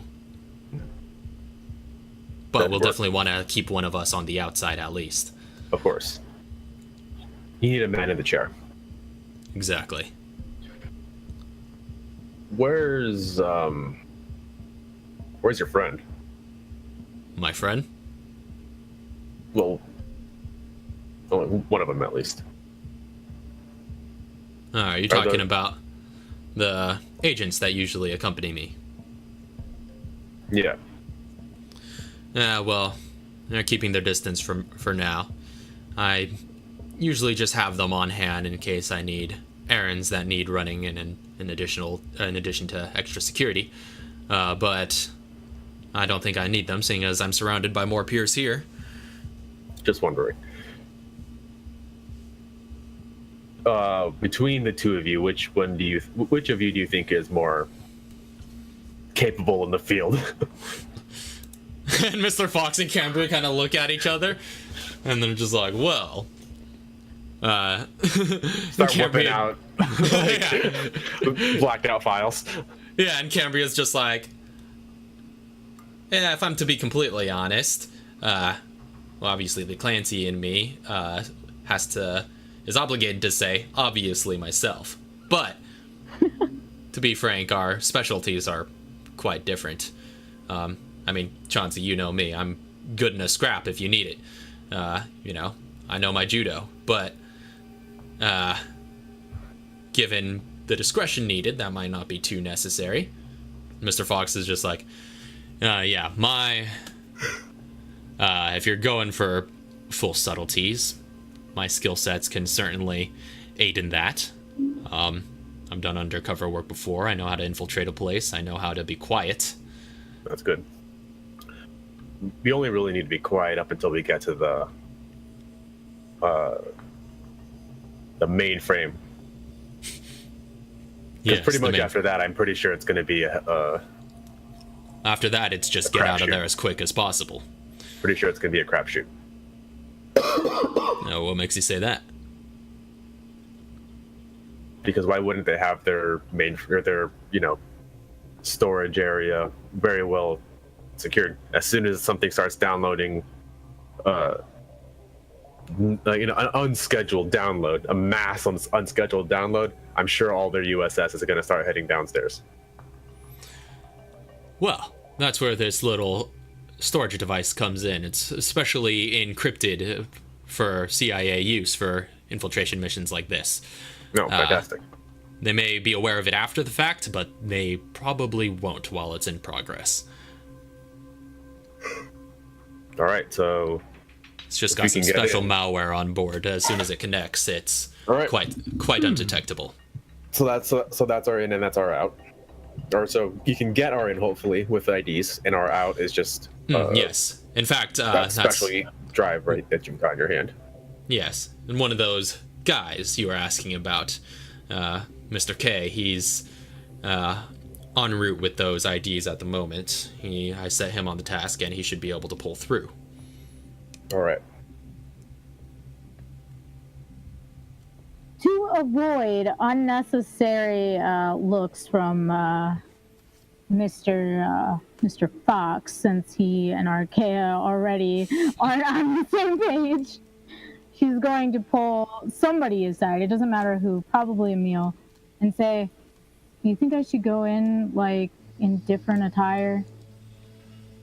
I did just apply for them.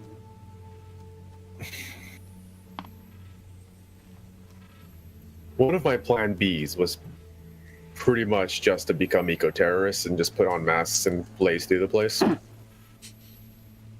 Nice. That is certainly one option. It's the easy option. What I was going for. Yeah. I mean, if you don't want to trace to FBC, we just have to... it is a kind of discretion. Yeah, I mean, we just spray Velcro or Velcro. Yeah, we spray Yeah, you get some Velcro on. Get ready to be strapped.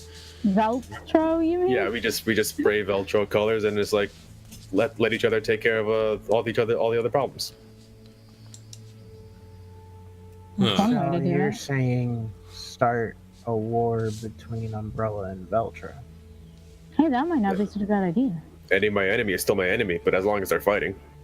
My enemy isn't my enemy of my friend. What? As long as we hunt in a pack, they'll be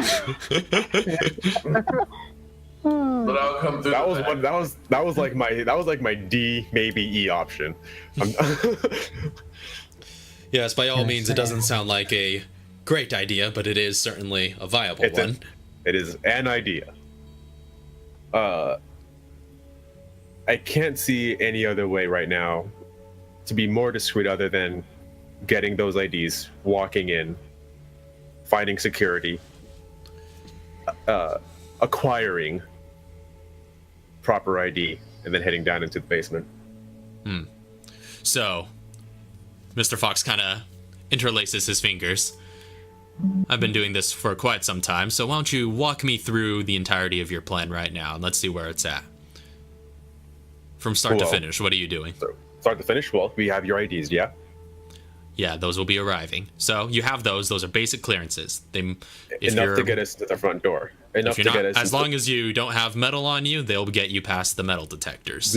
We stash all of our gear in the alleyway behind the building. I'll describe it. Chauncey will be waiting there. We get to the front door, open up the back door. He can get in through the fencing by the warehouse. He gets in. We have our gear, and we move on down to the bottom floor. What is the any surveillance or anything that you saw that we might need to worry about it? A single camera, right? Is what I think In the Tara back? was able to see. No, it was. She goes. So, there are a few cameras. There are 2 that are looking towards the entrance, and then 2 over by the metal detectors that I could see from within. And then, if I'm correct, there was also a single camera, kind of looking over the open area to the warehouse. And that's going to be the one that's trouble. Which direction roundabouts was that camera facing? Did you happen to get a good look at it? I guess that would be more so to Emil because he was the one who spotted that yeah. camera. Yeah. Wait, I spotted the one in the back? Yeah. Yeah, yeah. Katara spotted the ones in the lobby. You spotted the one in the back. So where was the one in the back pointed? That was towards it was pointed the, sort of in it was the pointed away warehouse's from direction. The building. Oh, yeah, it was pointed like it was on. It was on Was it the like- main building. On the but main building, pointed away from it at Yeah. the warehouse, right? It was, Yeah. Okay. So you It's kind of watching the warehouse. So you kind of describe that. Yeah. On the main says- building, it's watching the warehouse. It's not watching the main building. I didn't see any cameras that are directly watching the back door. Okay. And he says, well, yeah, sounds to me like that camera's primary purpose might be in seeing anything that comes from the warehouse's direction. If you hug the wall, you might be able to get underneath it all the way to the back entrance without getting seen by it. Yeah. Hopefully, in acquiring some proper ID, we might be able to gain access to the security cameras as well. Indeed. And so, how then, once you're Don't want to inside, rely on that, though. once you're inside, how then are you going to go about acquiring proper IDs? Well, find security, take their ID. Well, the only security we know for certain is on the inside are those 2 by the metal detectors. I probably won't be doing anything that was by during- those cameras. And that was during office hours. We don't know how their shifts change throughout overnight, perhaps. If you can find the security room, that'll probably be our best bet. But we would need a security access to get into the security rooms, I guess. Knowing just having been through umbrella things before. I thought he was already asleep. Yeah. Well, no, we haven't went to sleep yet because we haven't had a plan. I'm getting tired of being in this plan. All right. Chauncey's just nodding off. Falling asleep. Yep. Yep. So.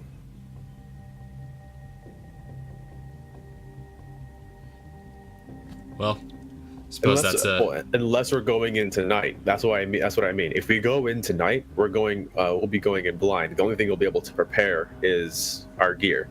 If we go in tomorrow or the night after tomorrow night, tomorrow night, not tonight. If we go in tomorrow night, we'll be able to catch the guard schedules.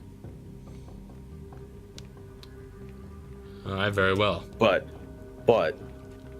that'll be the day before Sergei comes in. And if they start beefing up security that day, then that'll be trouble. And that's what I'm kind of worried about. I kind of nod back in. I have a plan. Yeah.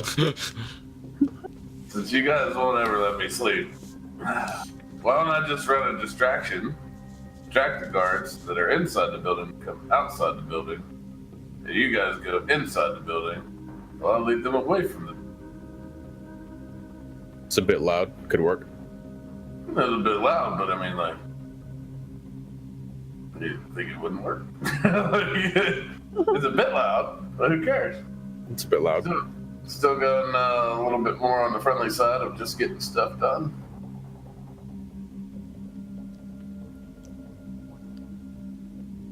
That could be our plan B.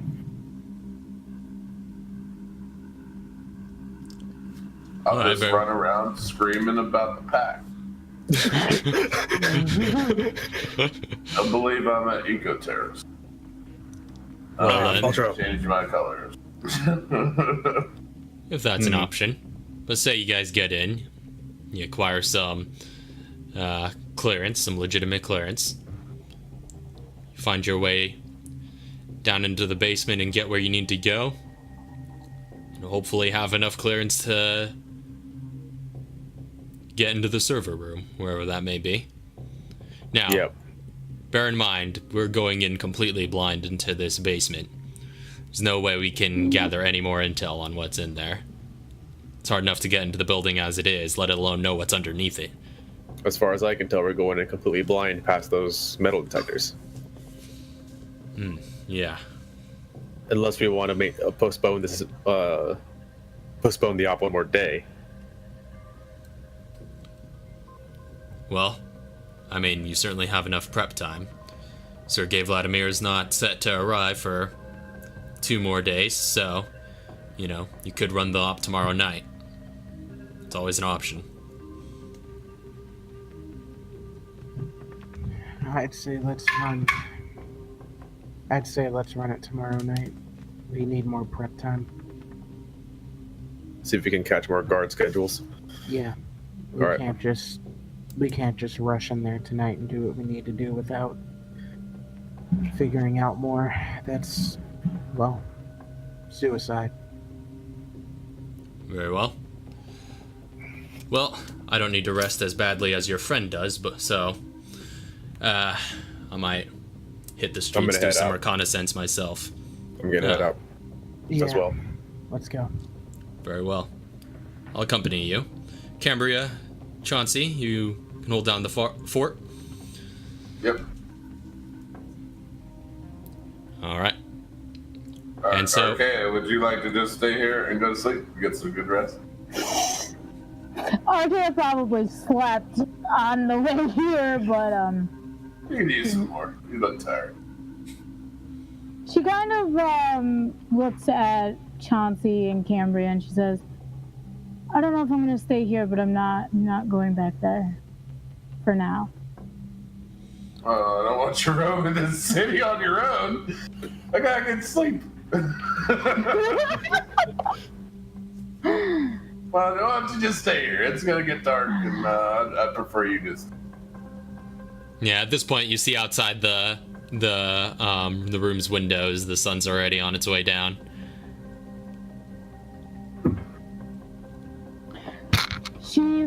She friggin' reluctantly sits down on the bed or whatever's in the room. She's like, fine. Like before Emil leaves, he's like, "Trust me, this is probably going to be very boring." And so, the three of you head out. 3 others stay behind, and that is probably going to be where we end tonight's session. As you guys prepare for this hit on the Umbrella headquarters. So, that was quite an interesting little session. Wow. So we'll see how this goes come next week. But in the meantime, thank you all very much for watching, whoever may have been here in the chat throughout and whatnot. I see Lo was hanging out quite a bit and whatnot. So again, thank you all very much for watching. We'll be back. We'll be streaming come Monday. We got Minecraft Monday, our new regular Minecraft show, which has been quite exciting. We killed the dragon last week, so that was fun. The Ender Dragon, a highlight of that should be available on the channel. And furthermore, oh yeah, you lost the Trident. Lost your Trident. Threw it into the abyss. Furthermore, we'll be continuing Resident Evil 6 this upcoming week, going through the Resident Evil chronology. So be on the lookout for that. But, and of course, next session, next Friday at the same time. In that case, we'll see you guys next time. Peace. Squared. Have a good night. God bless. Good night. Sweet dreams. All of the good things. Goodbye.